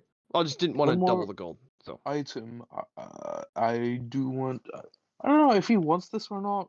I don't even know if I should be talking about this item. The Tome of Leadership and Influence. Probably should sell that or give it away or just not have it. that is something I'd probably bring to Flynn. The one that was gifted to him by a fiend. Yeah, Not that's why I would fiend, bring but it to like Flynn. a god killer thing, spider thing. Yeah, that's some why I would weird bring shit. it to Flynn. Yeah, okay, I'll do Because that. then. Flynn would probably be more interested in that, Not- and he would be I- less afflicted by it. I can't recall. Did you actually use it? No, Not I've yet. never actually used it. We- Don't say we've not been- yet. Don't say that. Yeah, we've been concerned about using it because of what it came from. Guys, I Exactly. think we should still hold on to it. Okay. I mean, look, Okay, it's well, a I'll tome go of leadership and to- influence. We should I'll go to simply be waiting a little bit until we can do a more thorough run on anything that might be possessing it. Yeah, I'll go to Flynn. I'll tell him all the information I know about how the party became possession of this book. Dead fucking Alvaros. Just tell him any information you have on this thing and who that spider thing guy was would be greatly appreciated. And he's also going to. Ipan will also probably keep his guard up because fucking fiend. and he was not aware before he came here. Well, he That we're was friends aware with the when Fiend. he found out. Yeah. Yeah, we didn't exactly publicize that knowledge with Ifan, so yeah, I could understand him being a little surprised. Yeah, so you relay to Finn all of this information, Ifan? Mm-hmm.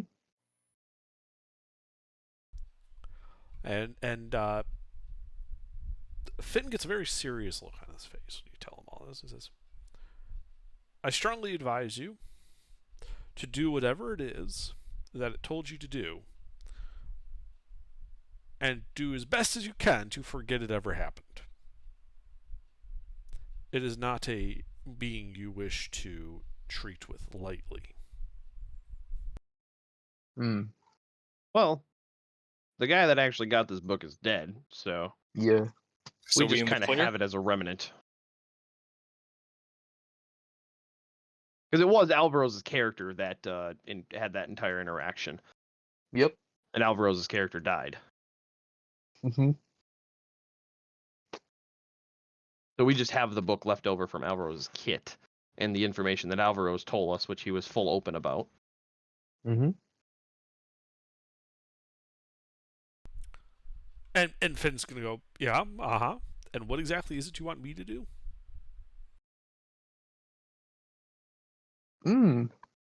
I didn't. Well, just any. What you've said is already pretty good. I don't know. Do you want the book? No. Okay. Should we go? Do you think we should go destroy the book? If it gave that book to a member of your party as a gift, destroying it would be rather insulting, don't you think? And do you really want to insult such a creature? But then again, that party member is dead. Technicalities. He's no longer with us. I wouldn't say he's dead, but he is suffering. You know, maybe reading the book is the best thing. Who wants to read the book? What does it do again? It gives Boost. +2 charisma. Yeah. Oh, sure, why not? All right, how much time do I need? Actually, I was referring to the charisma people, such as the paladin or the sorcerer, but mostly the paladin.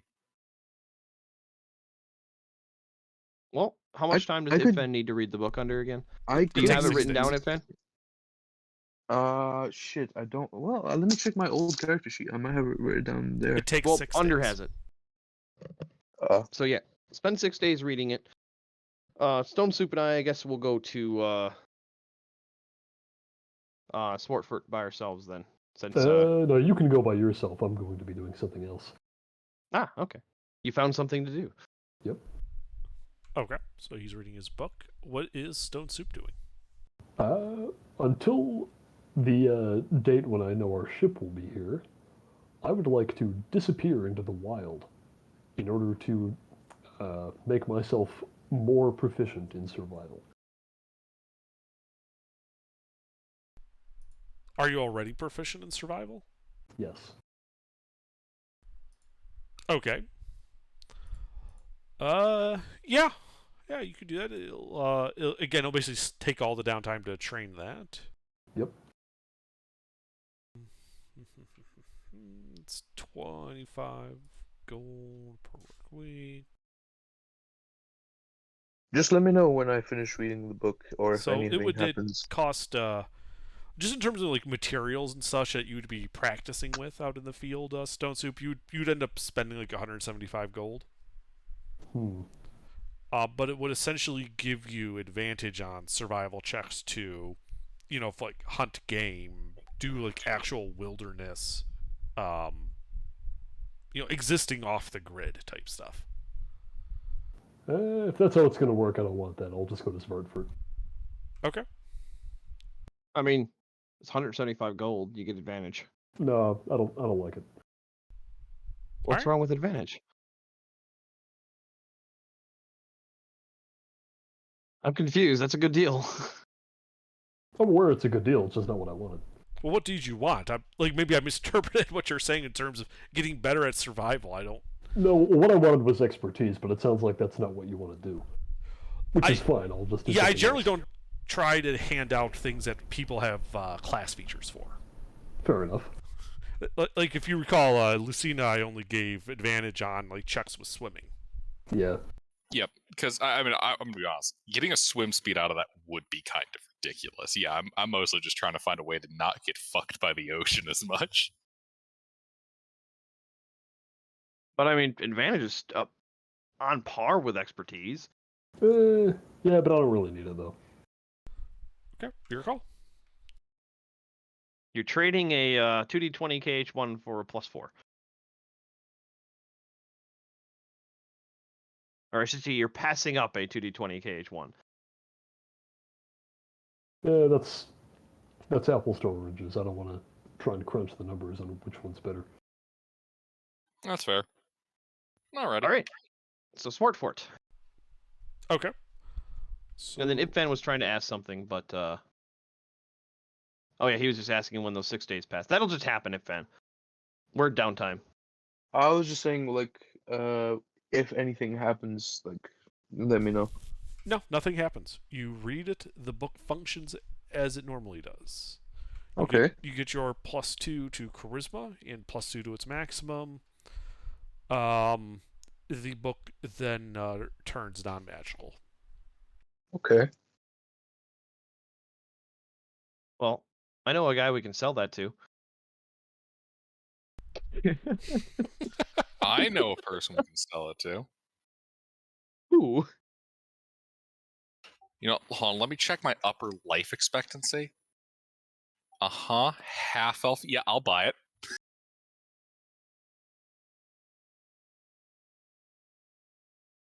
Oh, it goes inert for X number of years. It goes inert for 100 years, and because half elves have a life expectancy over a century, see what I mean? So in the next campaign, Lucina's kid will have this book. Well, he'll Probably have one the of your non-magical nieces. one because Lucina would have used it. Oh, absolutely. I don't think Underdark would let us port magic items over like that. That would be kind of silly. All right, so if you wanted to take it, Lucina, then yeah, well, there's no point in selling it and buying it. But I don't think 100 years is going to pass in this campaign for you to actually be able to use it. You never know. True. But to Swartfort. All right. Then what are you doing in Swartfort, the village? Just spending some time out there helping, helping around, helping build stuff, etc., carpentry. Sure. Yeah, they'll appreciate the help. Yep. Progressing things along, obviously adding secret traps, etc., in the manor and all that. What manor? There isn't a manor. Oh well, then It's a village. Guess we'll start scouting for a spot to put a manor.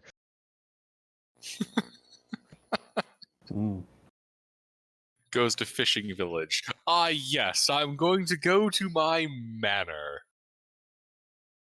Well, The mayoral manor. It's a house with like one extra room. Oh no. This will be a villa.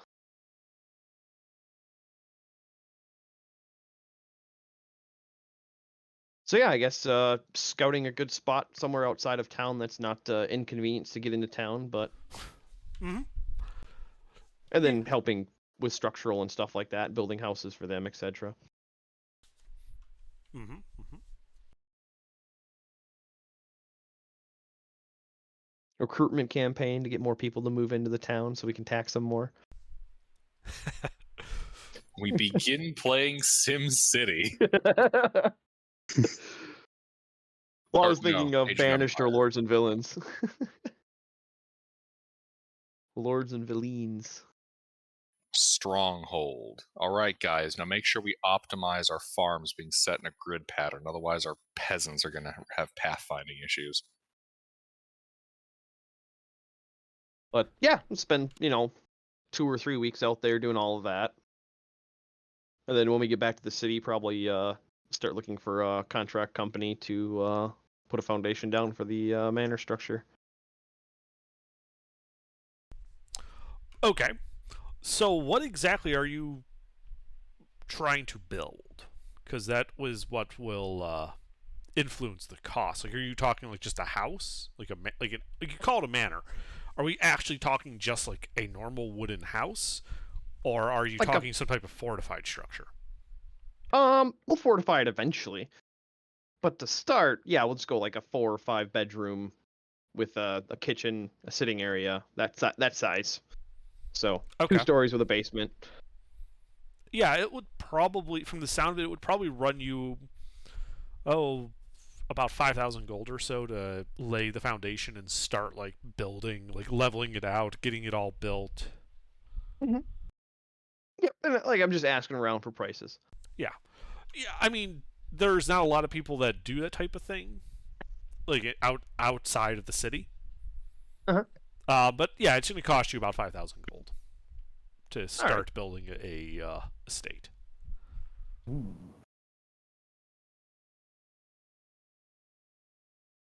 Just figured the rest of the party would be okay with not using Lushingworth as our main base of operations because of the oodles of spy networks here. Yeah, I'm kind of sick of that place, to be honest. Yeah, seriously, fuck that place. Let us not go to Lushingworth. It is a silly place. All right. Yeah. So Except instead of musical numbers, it's spy versus spy. Lushingworth, population 4,400. Number of intelligence agencies overlapping in here, 27. Scientists let me update my have notes. still not been able to discover intelligent life in Lushingworth. Oh, that's good. That's good. All right. Well, I'm going with unanimous here. So if HK, if you're here, The Lushingworth accent is the result of several different kinds of espionage cant all being spoken simultaneously. HK, People are in you here? Or Lushingworth you make like passing you still pouting? conversation in ways that seem deliberately non sequitur, but that's actually just how people talk. It makes it a pain in the ass for secret agents and spies to verify that they're talking to who they're supposed to be. There's 3 different dialects of thieves' cant in this city. Yep. Friedman speaks all of them fluently. All right. Well, I'm still going with unanimous. So, if Ben, are you all right with that? Building a I base completely outside of Lushingworth. spaced out. What just happened?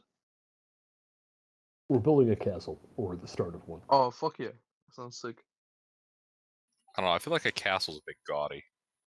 Yeah. No, it'll be more like a A keep. heavily fortified military bunker when we're done with it. Well, I was That going to does- say, if we're That seems a little anachronistic. planning to expand this, why don't we just start with a tower and work from there? Yeah, I'm kind of vibing with the idea of like start with a tower and then build out. You can Well, incorporate a regardless- tower into just about anything. Yeah. Well, regardless, the foundation is going to cost the same. We should build it on the shore. Wait, is this Tower on place the by the sea? shore. I thought it was inland. I was about to say. No, No, it's a it's a small fishing fishing village. Oh, that's right. Swartford. Then the next town upgrade I'd like to possibly buy would be a larger port for larger ships to be able to dock easily. Yeah, well, hang on. Is it If we're gonna deep-water-ish do- there? No, it's not. It's a fishing If we're going to do village. that, I know exactly what I'm going to spend this time doing. I'm going to spend as much time as I need to picking my way along the coast until I can find, some kind of suitable spot that's got like a big like crevice where the ocean goes into the land, or maybe some sea caves or something. Something cool that we can build this place on top of to have like secret exits and shit like that. Yeah. Oh yeah, that's not a bad idea. We So got maybe that's what Stone Soup and I'll do. Yeah, we got to think of our base not as a piece of sensible real estate, but as an adventure locale. All right, Yeah. So we're you're looking around, and about 700, 800 feet to the east of Swartford. So it's like along the coast, about just the edge of the village. You know, there's like this rocky outcropping, this hill. And as you kind of look around it, you realize that there is, in fact, an underwater cave formation there. Perfect. All right. And the exit, you know, like there's no evidence of it on the surface. It's entirely a subsurface cave. It's underwater. Well, after we discover that, bottled breath, I'll go down there. Stone Soup, you want to come? Yeah, I think we would explore the cave. All right. 2 bottled breaths. Yeah. So we have an hour, right? Yeah, you have an hour. And yeah, it's essentially like this rocky outcropping must have been like a glaciated large like limestone boulder that had just slowly dissolved to form this like shelf like cave structure underneath it. Well, this is where we're building the place. Yeah, so Friedman will take out the carpenter's tools and start taking measurements, trying to figure out like best guess where underneath where this would be, so building on top of it would be easier. Wait, could Mason's proficiency in Mason's You're tools not help? with us. Oh yeah, that's true. You're This is a good underwater point, though, in because some I'm fucking proficient with cave. Mason's tools. You have Mason's tools with you, though? No. But it wouldn't have been beyond forethought to have brought some. Yeah. I mean, Okay. yeah, you could have bought some in Lushingworth. There you have them. Yep. All right, I'll mark that off. Price. Thank you. So yes, with Mason's tools and carpenter's tools, we can take measurements and accurately determine where the basement should be to access this cave. Sure. Using the mixture of measuring devices between the two of them. Yeah, it is a somewhat tedious but not altogether difficult task. All right. So yeah, like spend a couple days out there, and then so now that we know what we're doing exactly, so we're building a tower over top of this. Just a tower for now, I guess, is all the party wants to build. And then we can build out from that. But the primary central tower of the structure we're going to build will be offset to one side of this cave. Right. I got you. Yeah, we just build the basement straight down into it. Yep. Oh, that's only 10 gold for Mason's tools. So yeah, Pete, you have Mason's tools. All right. Then, so now with this new information, we'll go back to Lushingworth and find a contractor that specializes in rock deconstruction. Because it sounds like it's not going to be digging dirt for the foundation. Well, I am proficient in Mason's tools. Yeah, I mean, really what they're going to do is they're not going to dig down into the rock. They're just going to kind of level it off and build a structure on top of the rock. You're essentially already building on a foundation. They just got to level it. Yeah. Which will take a while. It's labor intensive, but instead of like paying masons to build a foundation, you're essentially paying masons and miners to level off a foundation for you. Cost still 5. Okay.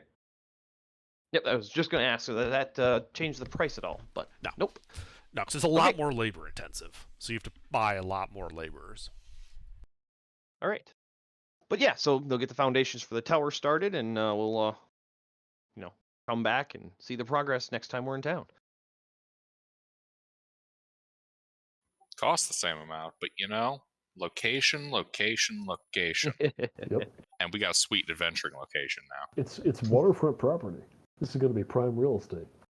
Also, with the water breathing or the bottled breath, and it probably wouldn't take that entire time, just the tediousness. Could I see just how deep and how far out the water kind of goes in this area? How close we can get a large ship? Yeah. By the rock crag. Yeah. A large ship could probably get like 200-300 yards away from shore. Okay. So that's not bad. Yeah, it's not terrible, but it would be a massive effort to dredge a deep harbor here. Well, no, I wasn't thinking deep harbor. I was thinking of building a pier. That'd be much easier, building a pier, and then you just have to walk a reasonably long distance to get to the tower. Versus trying to dredge a harbor, you just build a dock really far out. And a hell of a staircase. Yeah, part but of like my 600 feet is not a short pier. Like that's a very long. Oh no, pier. I understand that. part of my purpose in looking for this location was to find some place where you might not have a super obvious visible pier, but rather a sort of cove or nook where you could hide a small boat to sail out covertly. An underwater cave is not exactly that. No, and There's unfortunately, the terrain here is not really conducive to that type of cove formation. A linear coast. As far as the pier goes, I'd point out something, Ruffles. So that kind of engineering, well, they would have that technology per se in the medieval period and the classical antiquity to do it. They were historically like massive undertakings with little actual simple. need. Well, I'm not sure. I guess what we're questioning is why do you want that? Yeah. So our ship can dock. We don't have a ship. So typically, if you had a large ship that, like, say, a cargo ship that was visiting Swartfurt to offload supplies and the like, typically what you would end up having is you would have the large cargo ocean-going ship anchor itself, the 200-300 yards offshore that it can get to, and you would use smaller cargo ships to shuttle the cargo to and from the shore. I'm aware of that. Okay. I'm fully understanding the process, but I also understand, Lucina, that it is a large, unnecessary undertaking, but we're an adventuring party. We do large and unnecessary commonly. Yeah, but I feel like we could spend that money and resources on. I was more only surveying. I outlandish wasn't variety. planning on doing it right now. Oh, okay. That's different. Yeah, no, then. I was only surveying to figure out exactly, how far out we would need to go and all of that information. I wasn't planning on building the dock right now. Well, okay, that's consider different this, story. Freeman. Rather than building a dock, considering this place is next to a cliff, what if we instead built a winch system? Well, it'd still be the matter of getting close enough. Well, you can get close enough. The dock would probably include a winch system. You'd have your normal stairs going up, but then to move cargo up and down the cliff face, you'd have how tall? I guess under how tall is the cliff? I'm saying have a winch system for the whole waterline? boat. It isn't a Oh, cliff. God. It's just like a large rocky outcropping. It's like 10 feet above. At most, it's going to be 10 feet above the high tide. So the dock would be on level with the tower then. That's what sounds like you would be telling me. Yeah. Yeah. Okay. Then there wouldn't even be a winch system, Soup. Yeah. It's on level with the water at low and high tide. So we just build the dock above high tide, and have a floating pier on the end of it that would move with the tide, and then a ramp tying the two of them together. And then you'd just be able to haul cargo on and off really easily. But again, like I said, I'm just surveying to figure out Right. the what and the where. I'm not actually planning on doing this. The Yeah. foundation we're doing for the tower. If all you want is a floating pier, that would be trivial to build. Yeah. It just would be really long. I don't to be able understand to why it dock would a have to be ship. so. Well, To dock not a to large dock a ship huge... next to it. All right. I don't see the point in needing to dock a large ship next to it, but Our pirate ship. no, just have it moor somewhere far away and take a longboat over.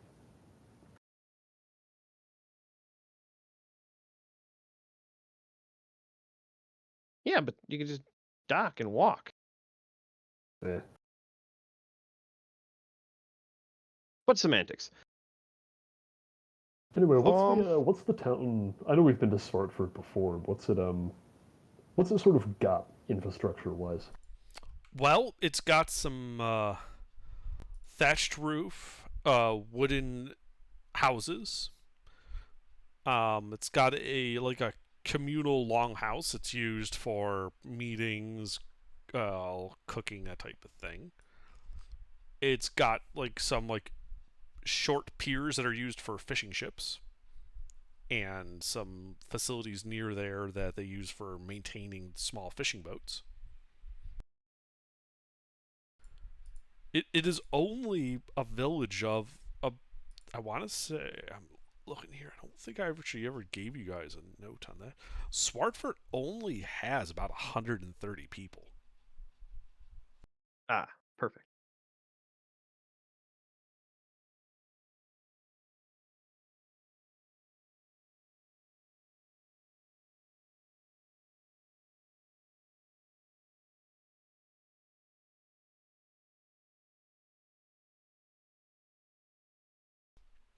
You know, So, they yeah. have some orchards at the edge of their small field where they grow cabbage and barley. Now, what I'm trying to remember is what actually happened the last time this place had like problems, because I don't remember. Monsters came out of the Bexmark Woods to the north, certain Fey-based monsters, and That's right. laid waste to the village. And then there were some ashtrays that we cleaned up. Yeah, then in the ruins, some Ashtrakes moved in. Yeah, and then eventually things recovered, apparently. Yeah, I think it was, what, Slatemeyer that got fucked in the last campaign? Right? Or was that this town as well? Though that was Lushingworth. Well, Slatemeyer, yeah, it got fucked over, but Lushingworth was the one that bore the brunt of the monsters out of the swamp. Oh, no, I meant the undead pirates from the that Pit was of an Hades. entirely different region of the world. Oh, really? Yeah. That was the place with the island that we went out to. Yep, that was far to the west. Oh. That was the village of Uskarn. Okay. AKA the place that we popped back to that one time and discovered the entire world was now made out of fungus. Yeah, that's like a by boat that would be like a 30-day journey west. Oh shit, I thought it was closer than that. Huh. My mistake. Well, it is almost like at the western edge of the Duchy of Vebey.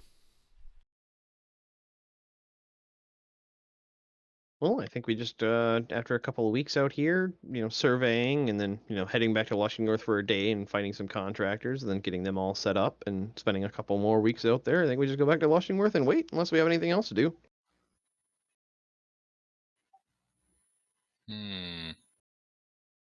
Nope, I'm swimming. Yep. Well, we'll find you and update you on, what Stone Soup and I discovered and get your okay with the contract and do all that, and then We'll swim over just there wait at some point. or try to. Yeah, and then at the end it ends up taking a total of 56 days for the Glorioso to make port.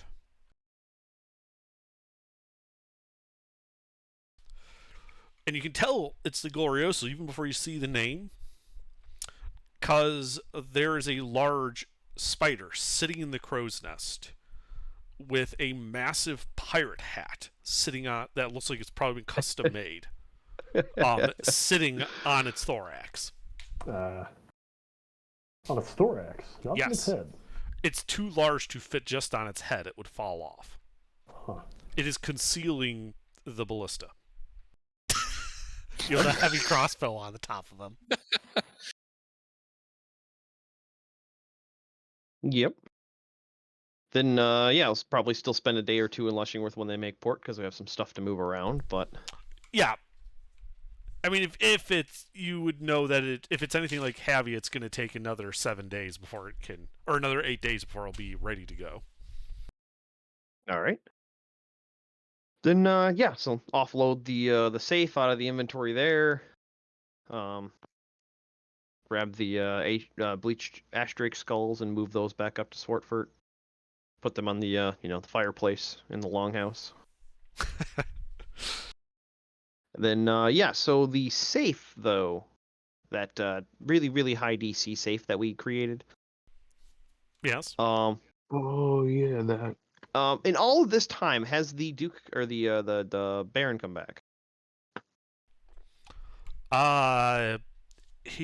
They would tell you he's basically wintering over at the other place. Let's see. So let me figure this out. So it is currently here, 32. So he'd be coming back.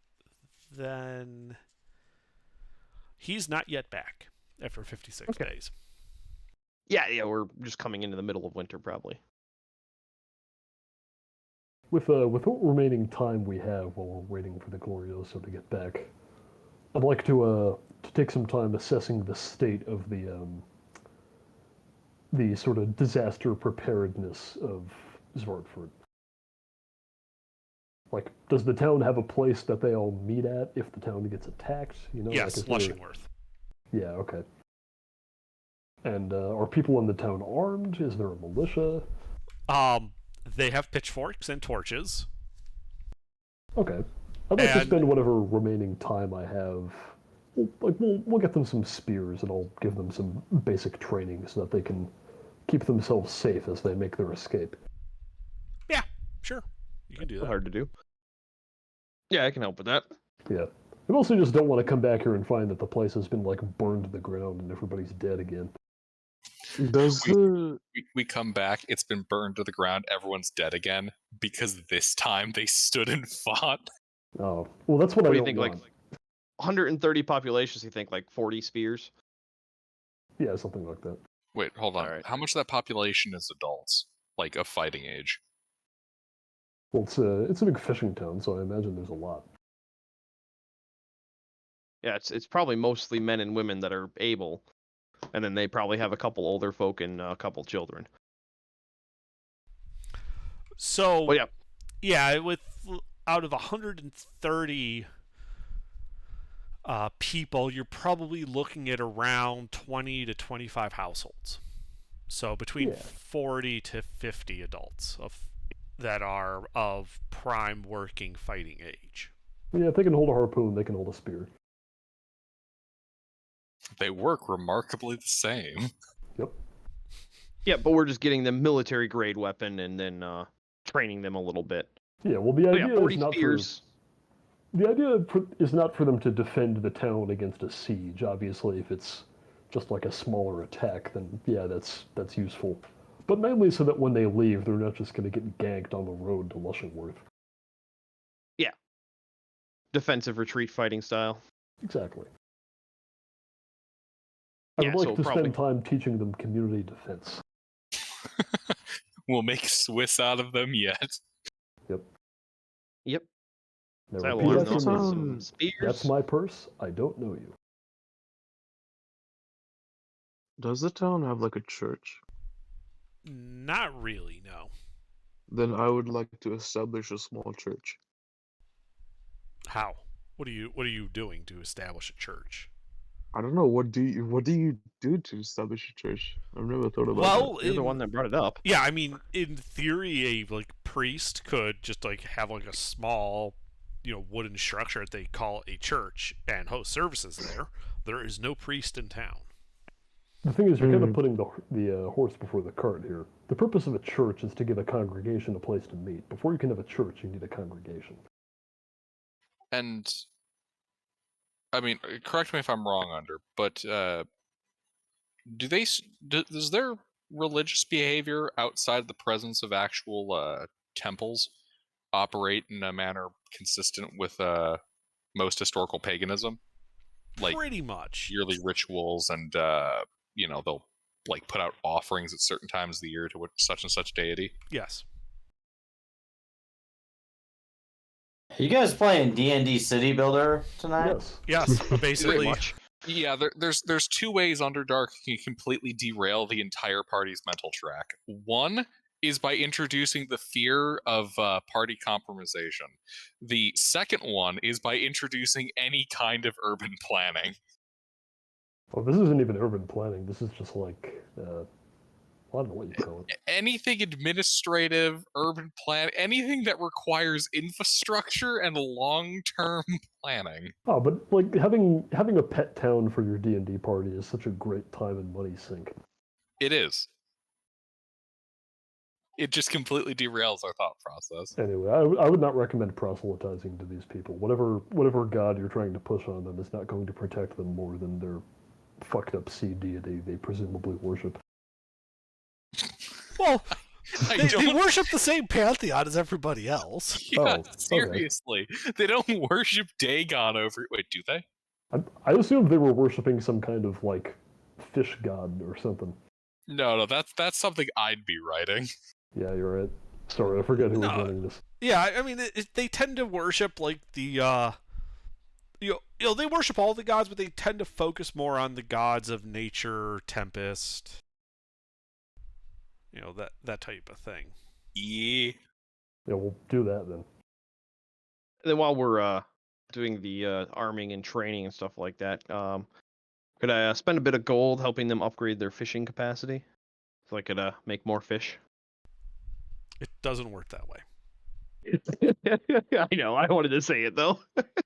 All right. If we spend X amount of gold, we can update their fish and crab trawlers, which will thus cause a 5% increase in seasonal profits, which we can then bend towards.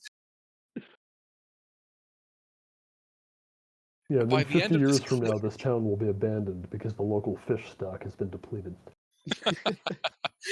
But yeah, if while Stone Soup and I are going back and forth between this town and Lushingworth, if they need any supplies or tools and stuff, just No, they're not me a in any gold great amount. need. Like they've Yeah. rebuilt the village, they've rebuilt the fishing and orchards and the farming and all of that.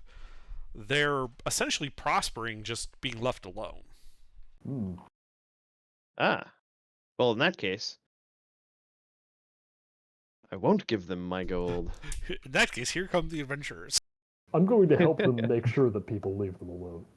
I like how the implication Underdark has just made is that the NPCs don't need our help to live happy, fulfilling lives. We're the source of stuff that causes that to be a difficulty. What was that thing Ronald Reagan said? Yeah. Now, to be fair, the people that were here before did not leave happy, productive lives because monsters came out of the woods and killed them all. Mm-hmm. So, adventurers are good for dealing with those kinds of problems. Right, just not their day-to-day problems. I mean, they know how to adventurers tend to take like a fishing boat and do something silly like put a bunch of, armor plates on it and mount a ballista on the top. We would never do that. They have fishing boats? Yeah. Can we get like an outrigger on either side? That way, it can handle the firing of the ballista and the reloading process a little better than if we didn't have those little side dinghies. Yes, but then a blue dragon is going to come and steal it. All right, so we spent can't some time fight training blue Sporford how to dragons. fight and Yeah. upgrade them, get them some spears, spend some gold on that, and then we head back to the Glorioso and set sail. Sounds like Okay. a plan. I'm sorry, Gilbert. The catamaran Polt was not meant to be. All right, yeah. So you guys finish your things. Captain Tillman welcomes you back aboard the Glorioso and asks, "Are you still going to Havia?" Yes. Yep. I can't. We have I'm some- engaged. Not yet. We were engaged in Haviata. Oh yeah, what happened to the city when we were gone? Yeah, we need some lore dump now. Yeah, give us a little lore, Captain. I mean, Captain Tillman looks at you and he's like, Havia was still standing when we left, but that was a couple of months ago. Who knows what we'll find when we get there this time? And so what was the warning that you tried warning me with your sending response about Buckrox? I said, whatever you wanted to do not get into a drinking contest with the local constabulary. You will find yourselves having to run very far, very fast. Well, we didn't do that, so we're good. Well then.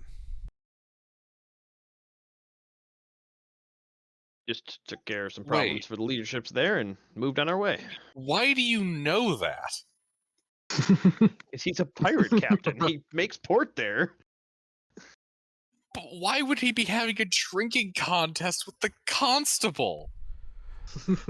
Well, you see, my friend, when you are performing actions of a extra illegal nature, having the local constabulary drunk off their asses does assist with the fluid flowing of the operation.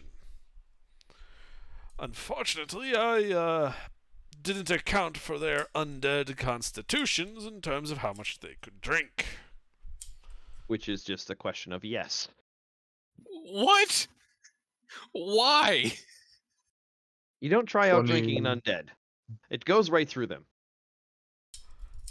What do you mean, why? I just told you why. I mean, why would you not account for that? I was a If he bit was of a drunk. younger man then, a bit of a riskier captain, without my experience to uphold these things. And then what about the second one where you told me I done fucked up? That was not you. That Okay. was somebody sitting nearby, and well, suffice it to say, the grog was lacking one critical ingredient, and the crew had found out.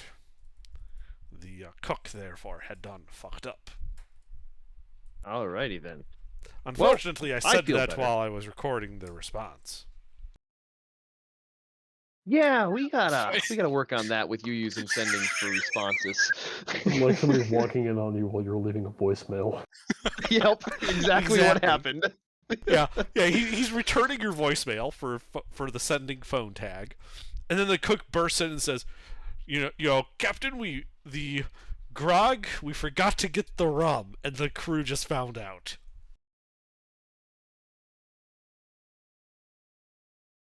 Oh, that's funny. But all right, so yeah, back to Javier. You will notice that the ship is currently advertising for a new cook because the other one disappeared en route. Huh. Well, now's as good of a time to step up to the plate as ever. Oh god, are you gonna build another cook character? No, because I'm not building a new character. Well, yeah, you can't die. Jeez, Yeah. no, Not easily, he's anyway. saying his character's also a cook. We're gonna make her one. So all we need is what will be your next ASI? I'm not spending a feat on making myself better at cooking. If I can cook well enough for sailors, that will be sufficient. Well, I'll reach out to Flynn then and say, hey, Glorioso's back in town, and they're in need of a cook for some reason. Happen to know anybody that's looking for an adventure? I can promise you one thing, Captain. No one will complain about my cooking. I mean, that is true. How tall are you? I think I wrote somewhere. Like I'm 7 over. something? Yeah, I'm over 7 feet tall.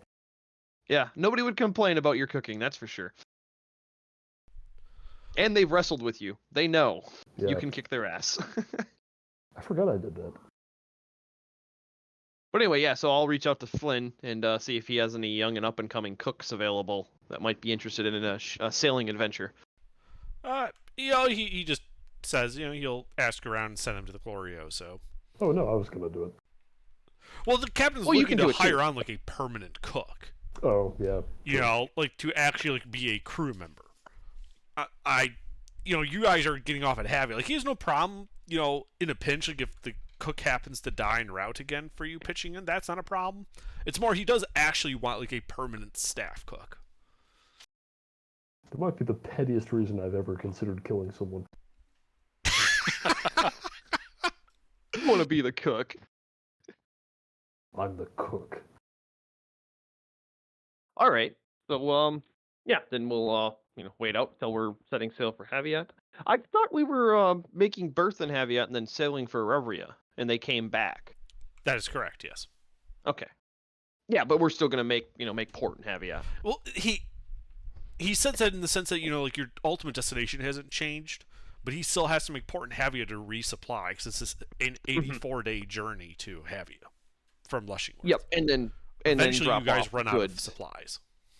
Yep, and then drop off their their trade goods to make their profit. And... Yeah. All right. Well, things happen. Time passes. Indeed. So you guys set sail. The journey in the winter is actually rather uneventful. Winter gives way to spring as 84 days on the seas pass by. Could I train cartographer? Sure. All right. What does What's that the give gold him? cost? Just proficiency? Yeah. Okay. Could I train water vehicles? Yes. All right. What's the? I know we talked about it. What's the gold cost? It would be like 150 gold. For each of us? Yeah. Okay. All right. All right. Money spent. Yeah, and the I 84 don't know what I'm paying for. I'm already on a ship, but I'm not going to question it. extra maps and the like for you to practice on that don't actually ruin the ship's actual navigational maps. Oh, I'm not training cartography, but Oh, well, Each training water vehicle. that's true. So, you would get paid and all that stuff. So yeah, it would just be the 150 for Freeman's training, not for Okay. Stone Soups, because he's essentially just working as like a raw recruit type deal. yeah, an able seaman. Or Well, I guess not yet. No, an you're not unable yet an seaman. able seaman. Wait. So let's see. Lucina has water Swabby. vehicles. Stone Soup will have water vehicles. Freeman and HK I also have have all water cartographer vehicles? and I have cartographer and navigation. Ah, okay. Well, we have enough crew able to man and function a small dinghy. Yeah, the 84 days pass. You guys have arrived back in the city of Havia, which is still standing. Yeah. Well, let's Is it smoking? find out what happened to leadership. That's the more important question. Okay. How do you do that? What do you do? Who do you talk to? Ear to the ground. Bar hopping. Okay. Well, let's see. So we'll say that's like carousing. Yep. Yeah. Essentially, yeah. Ear to the ground carousing. Roll for same thing. carousal. Yeah, make your carousing check. All right, I gotta What go is to that? bed. What is that All again? right, have a That's good Have a good night, Pete. insight. I'm going to say this is going to be insight, persuasion, Perception. and perception. Yeah. Just paying attention to conversations. I'm not really 5 insight.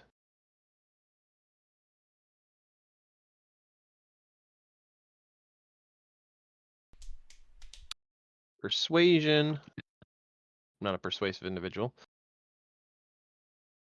Would you have preferred if I went bar hopping? Well, you could do it as well. We can split up. Oh yeah, can I do that too then, Under? I only want one set of rolls. All right. And then perception. All right. Yeah, so you hop around to some of the various bars and the like, asking about, there really hasn't been any changes in the structures of the government. None of the councilorships have changed.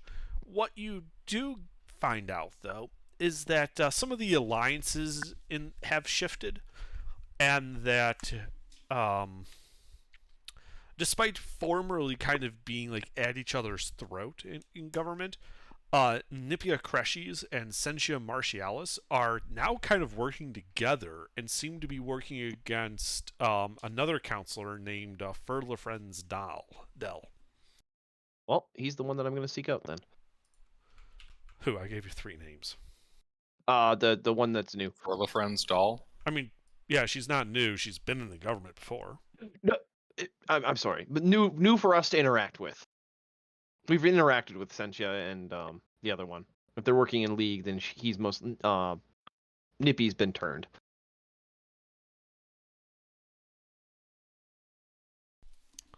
Okay. But yeah, whoever they're working against will most likely be our strongest ally.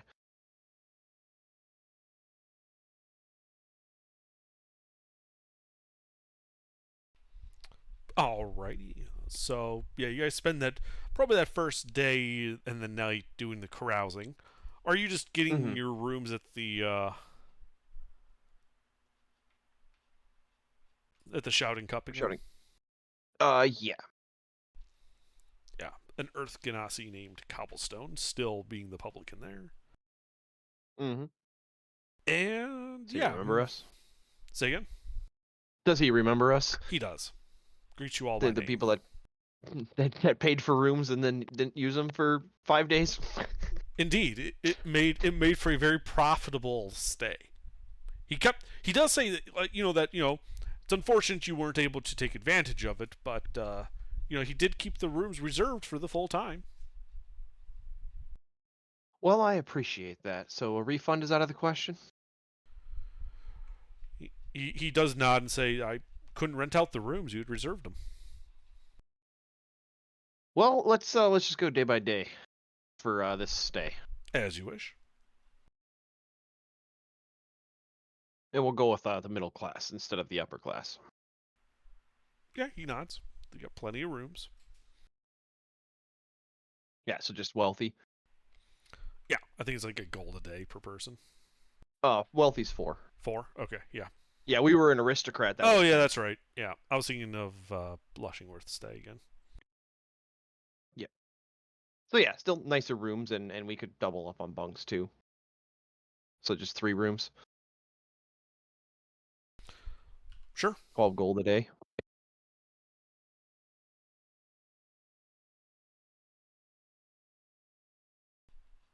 Sure, you can do that. All right, 12 gold spent.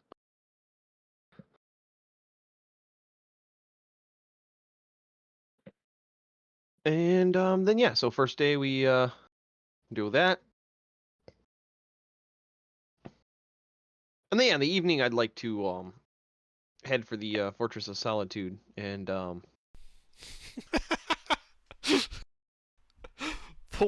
look out the Halls of Fortitude.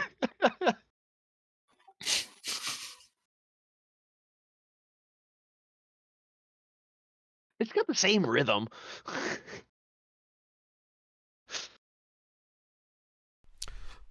Then yeah, you go to the Halls of Fortitude. Looking out for the member. I don't have the name off the top of my head. I have the list, but I don't remember what you said. Dell? Yes. Okay. Counselor Firlefanz Dell. Yeah, so I'll keep an eye out for somebody matching their rough description, and then scout them. Yeah, you keep an eye out for her. Eventually, towards the end of the day, you do see her and among the other counselors leaving the central diet chamber. I'd like to go ahead. disguise beforehand, just so that I'm not recognized by the other 2. Okay, well, go ahead and do your disguise roll. Oof. There's basically like this guard just sitting like right next to you going, you look very familiar to me. The entire time. You just stand out. Not terribly, but enough that it's like, you look familiar, but I'm not sure why. Just got one of them faces. Right. Actually, I'll roll with that. I'll try to convince him that, I just got one of them faces. Ye oldie gaslight. Hey, I mean, I got a +9 in deception. I'm a master of gaslighting. I mean, he's not hard to convince. Like, go ahead and make a persuasion roll. Well, I'm not telling him the truth. Fair. Deception. I got a +1 persuasion, a +9 per deception. I'd much rather lie. Yeah, and he's just like, I got that, but damned if I can't put a name to your face.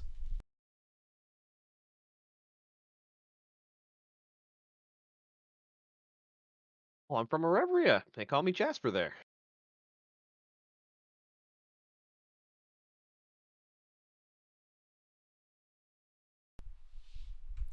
Well, nice to meet you. And he then walks away. All right, back to scouting mission. Mm-hmm. Yeah, but towards the end of the day, like I said, the counselors leave the diet chamber. You see the mayor talking with Dell. Sentia and Nipia kind of walking out together. While they don't speak, like they just keep walking out. They are standing next to each other when they walk out, kind of giving away some of that. The other counselors, are being set upon by various people seeking attention. Ye old attention seekers. Assassination. Not yet. I mean, we have a week anyway, so. Yeah. Hell hath no fury. Something, revenge and dishes best served cold. With Anyway, a milkshake and a I'd like to follow Dell home just to see where she lives. Okay.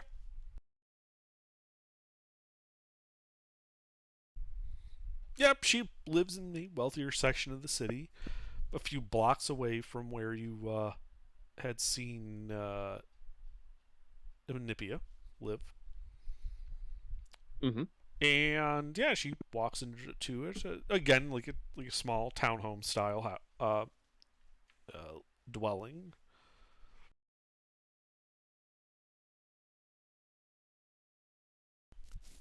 The blinds are drawn, however, so seeing inside is rather difficult.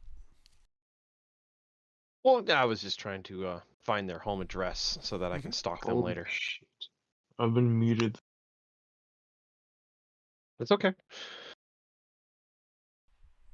But yeah, you're able to find her house.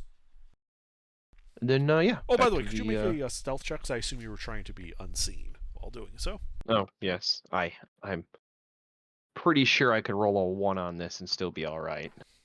You'd think so, yeah.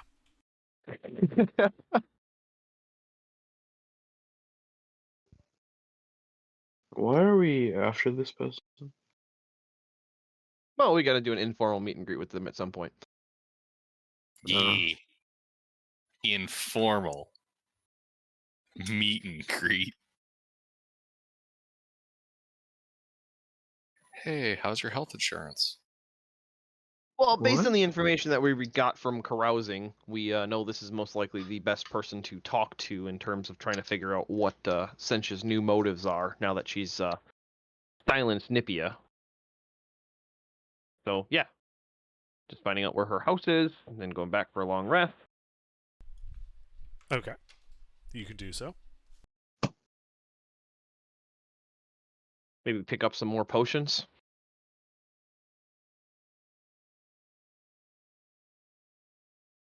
Mm-hmm. Or would they be closed? Be a morning job kind of thing. I mean, you were busy, but the other party members you could have given a list to in the morning and said to go buy these potions. Oh yeah, that's true. Oh yeah. I'm hitting right. up the potion place. All right. Yeah. So Lucina can go restock on potions and scrolls if we want. HK, do you want any? Oh, that's right. He's being a little cunt. Never mind. Does anybody else want any scrolls or anything? How much cash money can I spend? We have 8,000 gold. Awesome. What level spell scrolls can we get? Up to second. He just posted in chat. Ooh.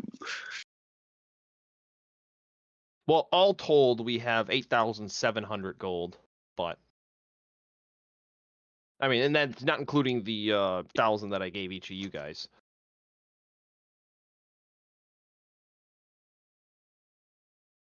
And that was after building a foundation. Should I sell the one I have? What do you have? So what? It's a first level spell scroll. It's self command. I mean, it doesn't sell for 100 gold. It sells for half that, just so you know. Shit. Okay. I mean, it's still worth if you don't plan on using it.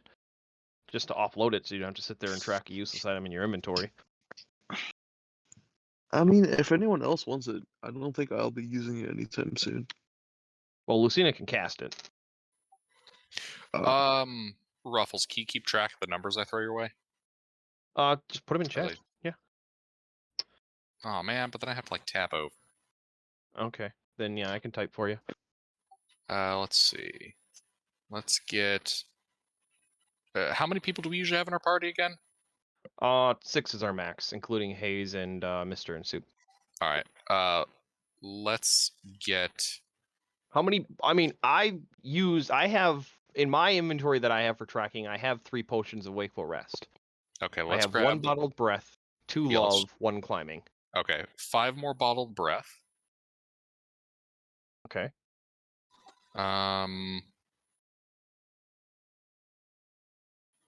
Let's grab 3 more watchful rests.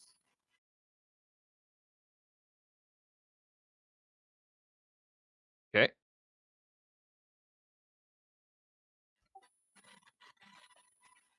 Four hill giant strength. Do I need a potion of comprehension? Keep it. Keep it on your person. Okay. Yeah, that's handy. I mean, do you have the spell comprehend languages? I don't have the spell. Okay, then yeah, just hang on to it. That's a good item. Okay. Hill giant strength. And let's toss on another 4 potions of growth.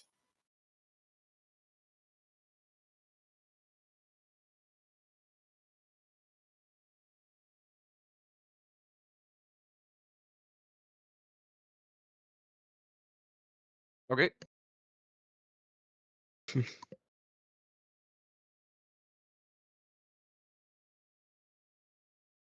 Anything else? Is this how you record it in your character's leisure?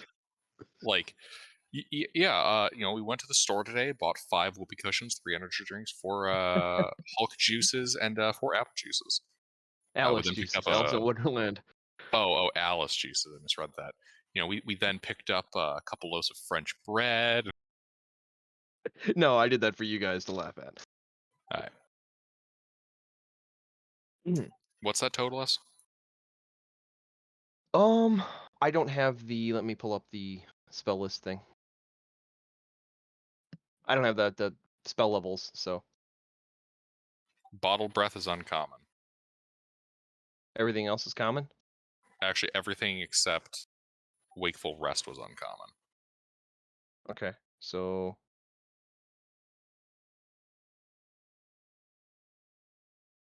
Everything except energy drinks. Yep.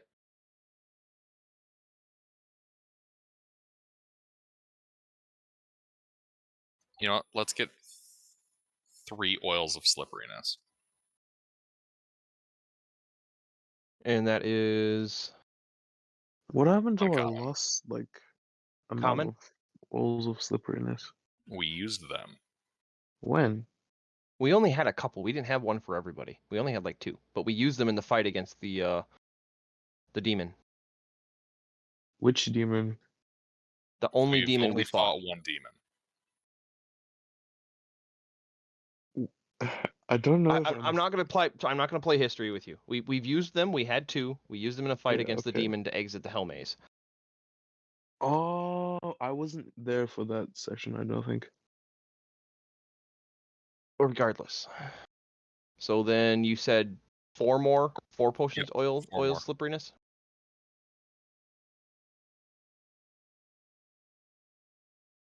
All right, so that's 4,400. Okay.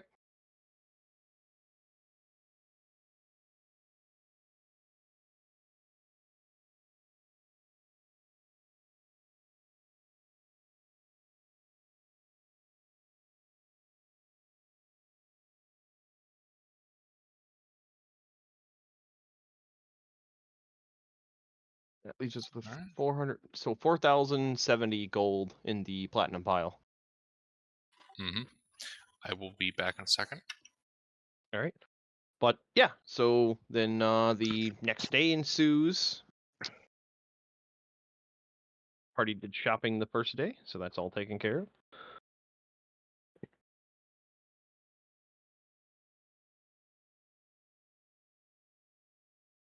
Yeah, I think my character is at the moment as optimized as it can be. All right. Like plate, shield, like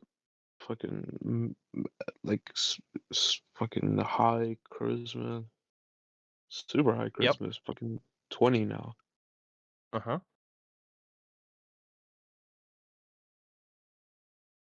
Oh yeah, and a +2 to my fucking modifier, isn't it? Oh shit. Yep. So now you're on par with the rest of the party.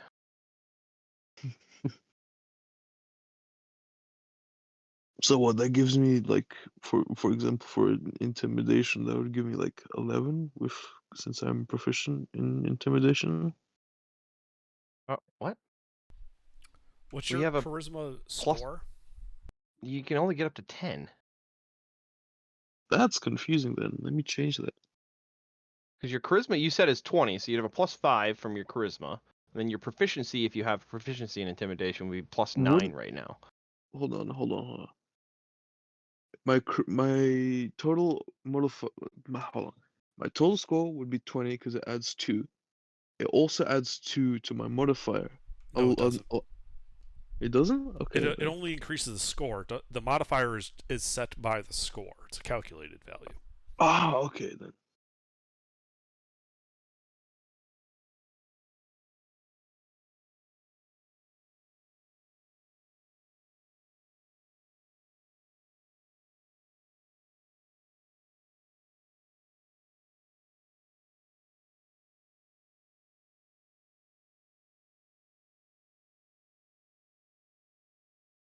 Yeah, the sheet should automate that if you have the Adobe Acrobat sheet. I mean, there are ways to break it that he could have just not realized he was doing that. Like, there's ways to enter just straight values.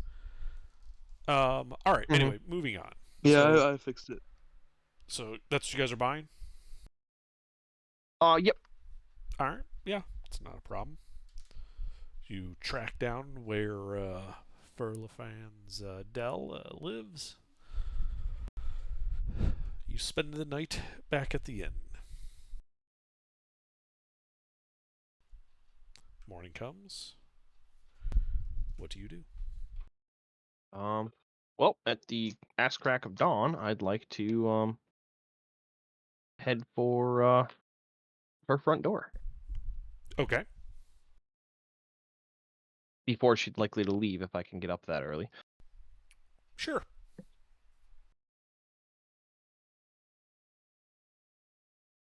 And I'd like to knock. Okay. Well, I mean, I would wait until, maybe I hear noise on the inside and then knock and not, wake them up if they're asleep at ass crack of dawn. Or you're like just standing at the door waiting for like noise from the inside?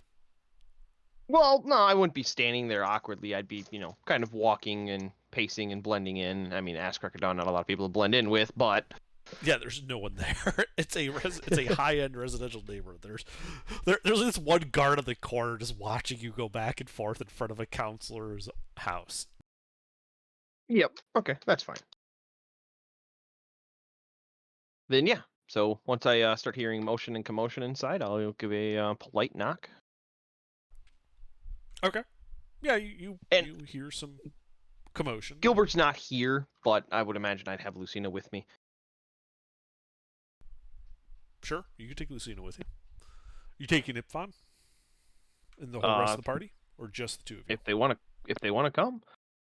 I was just planning on doing a quick meet and greet and discussing what the situation is and then going back to the party. So, if they want to come, they can. Is it beneficial to come? You? No, not particularly. Okay then. I don't have a reason to. I'm back. What's up? Just checking who's all coming with, and it's just you and me. To go visit the counselor's house in the morning before she leaves for work. To assassinate her? No, this is the one that's going to be on our side. The one the other two are against. Oh, okay. And it went so well last time we tried to assassinate Sentia. That's why I was confused. Somebody had time stop and explosives, and they decided just to look at her and silence her. We've blown every other boss up. I didn't have explosives at that time. Yeah, you did. Mm-mm. Oh, you used them all? Mm-hmm. Always restock. Always restocked. I hadn't restocked at that point. Yeah. Oh yeah, I suppose that was right after that big fight. So yeah, we were all kind of fucked up. Yep. But And I anyway, didn't think to so yeah, restock. Lucina and I go, and once I hear noise inside with my ridiculous passive of 24, I'll give a knock. Okay. You walk up. Right before your knock's about to land, the door opens. And you see the counselor, Furlafonsdell, on the other side of the door and saying, "Oh, do come in." It is awfully early in the morning. Yeah. Would you care for some breakfast? She motions to a table with what looks like some toast and a grapefruit that she's been chewing on. Inside check. Sure, make an insight check.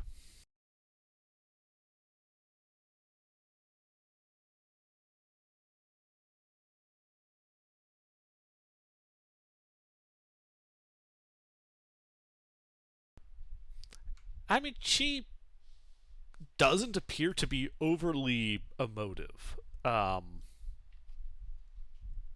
You get the feeling that she's hiding like her true intentions and emotions, but that could also be because she's a politician in Havia, and we're strangers. And to that note, I'll ask her. So, you seem to let us in rather easily. Do you know who we are? Yes, Freeman, I do know who you and Lucina are, and the work you've done previously. Well, I wouldn't call it work. More like botched bullshit. Such is the nature of things. Sometimes things don't go according to our plans. Unfortunately. So, what is the current actual state of things in the council? Did some musing yesterday when we got into town to see if we could figure out what happened since we last went been here. She shrugged and says, "Things are shifting. It's unlikely to cause any earth-shattering developments, but things are progressing more towards a friendly stance with Evrevia. This isn't entirely wrong with political wins and all of that." Well, I was more I'm so curious much more about the concerned change. Well, I'm much more concerned about the fact that Sentia is essentially just a demon. Yeah, we know.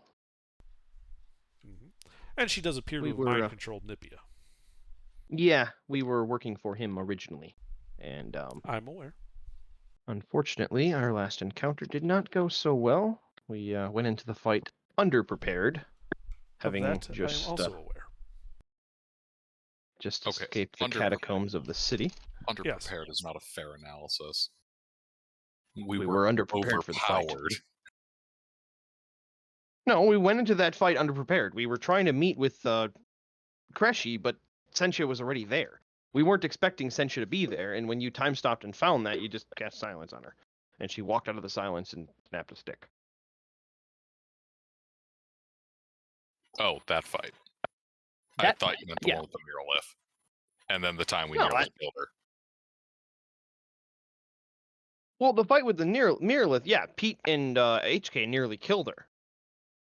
But I was talking about the fight where we all were engaging her and we just went into the fight underprepared. Yeah. That's what I was referencing. Yeah, she takes a drink from some what appears to be tea in a cup and says, "So, what are your intentions now?"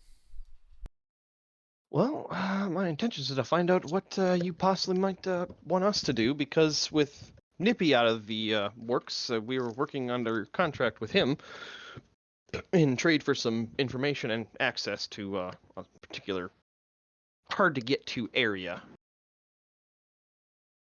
I mean, we could totally just offer. Oh yeah, we could totally just offer. I'm fully aware of that. Killing Essentia would likely release Nipia from her control. That is one option. Well, we'll be in town for about a week for our ship to resupply and trade, and then we'll be heading to Evrevia. And then, yeah, so that week here we can do some scouting, and I'm assuming She's aware of our presence. Possibly. Undoubtedly. It would not pass. Somebody like Sentia you would not pass by the ports without her knowing. That being Exactly. said, she has taken up to living with Nipia. A rather Good to know. sordid affair, I'm all told. That being said, if you were simply to go in there, assault the home, and kill her, this would likely, as I said, this would release Nipia from her clutches. And if you were to do so fast enough, Nipia would be able to intercede before the guards come and kill you. Mm-hmm. So if, say there was a large explosion in the room that Sentia's sleeping in, and that room suddenly ceased to exist, and it just kind of appeared out of thin air in a blink of an eye. The problem you are likely to run into with that is that she is sleeping with Nipia. Ah. And killing Nipia would remove any Double ability down. of him to intercede on your behalf. Yeah, it would double down on the stockades for us. Oh, there won't be any stockades for you, I assure you. The guards would likely see this as just a blatant attempt by outsiders to decapitate the government of Havia. Your deaths would be swift. Oh, no, I understand that. Stockades was merely a turn of phrase than an actual expectation. But, in that case,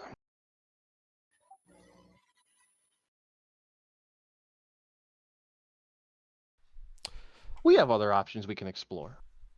I'm sure we'll have do. some time to think. Another option, of course, is I could let it be known that I'm going to be inspecting a certain warehouse of mine near the docks at a certain time in a day or so.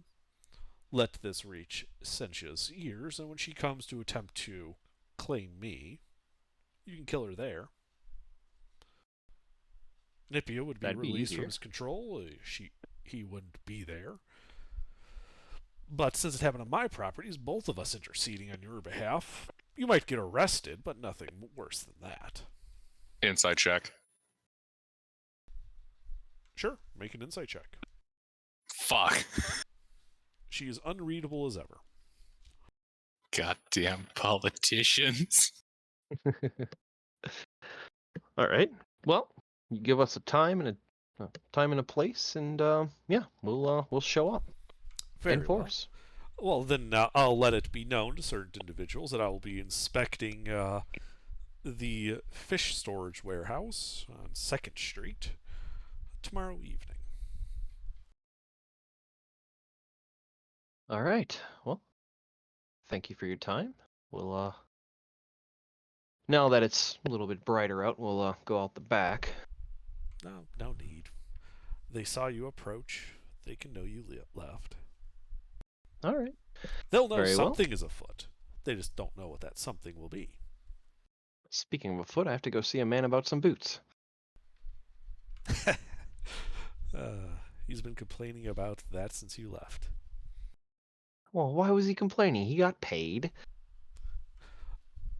He is rather particular about his craft, and he's not one to, since you paid, to simply resell them to other people. He's been complaining about storing your boots. Yes, boots do take up a lot of space. I can understand his frustration. But anyway, we will make our way, and at that time, we'll be at the warehouse ready. Okay. And so, yeah, we'll head out the front, and then, yeah, I'll go see a man about some boots. Yeah, he's got the boots. He's really grumpy. He will like keep to the agreement you made with him. But when he hands over the boots, he's like, "All right, and I'm never doing any custom work for you again. Get the fuck out of my shop." Well, how about 20 gold for the storage and keeping of them? I apologize for the inconvenience. I was teleported out of the city to the other side of the continent. Sure. All the adventurers say that. He takes your gold. Your apology is accepted. Sweet. Now I got some fancy boots. What's the population of the city? Havia, Pretty good size. 48,551. Okay.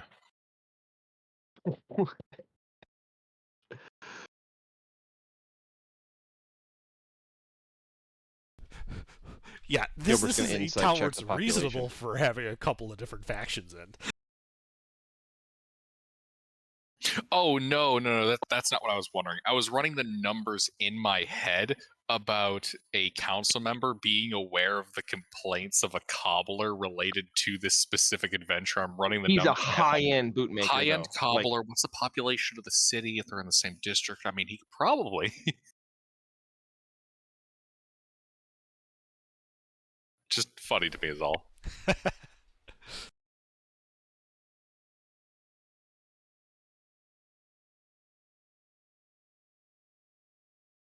Mm-hmm. But anyway, so yeah, we'll honestly, with only being Ip Van Lucina and myself, call it here. And then that way we have everybody for the fight next Sure. week. Yeah, we can do that. What, you don't think we could take her right now? No, I have no problem with us taking there, but I want the party to enjoy taking. And with Oh, that- Mr. Pouting and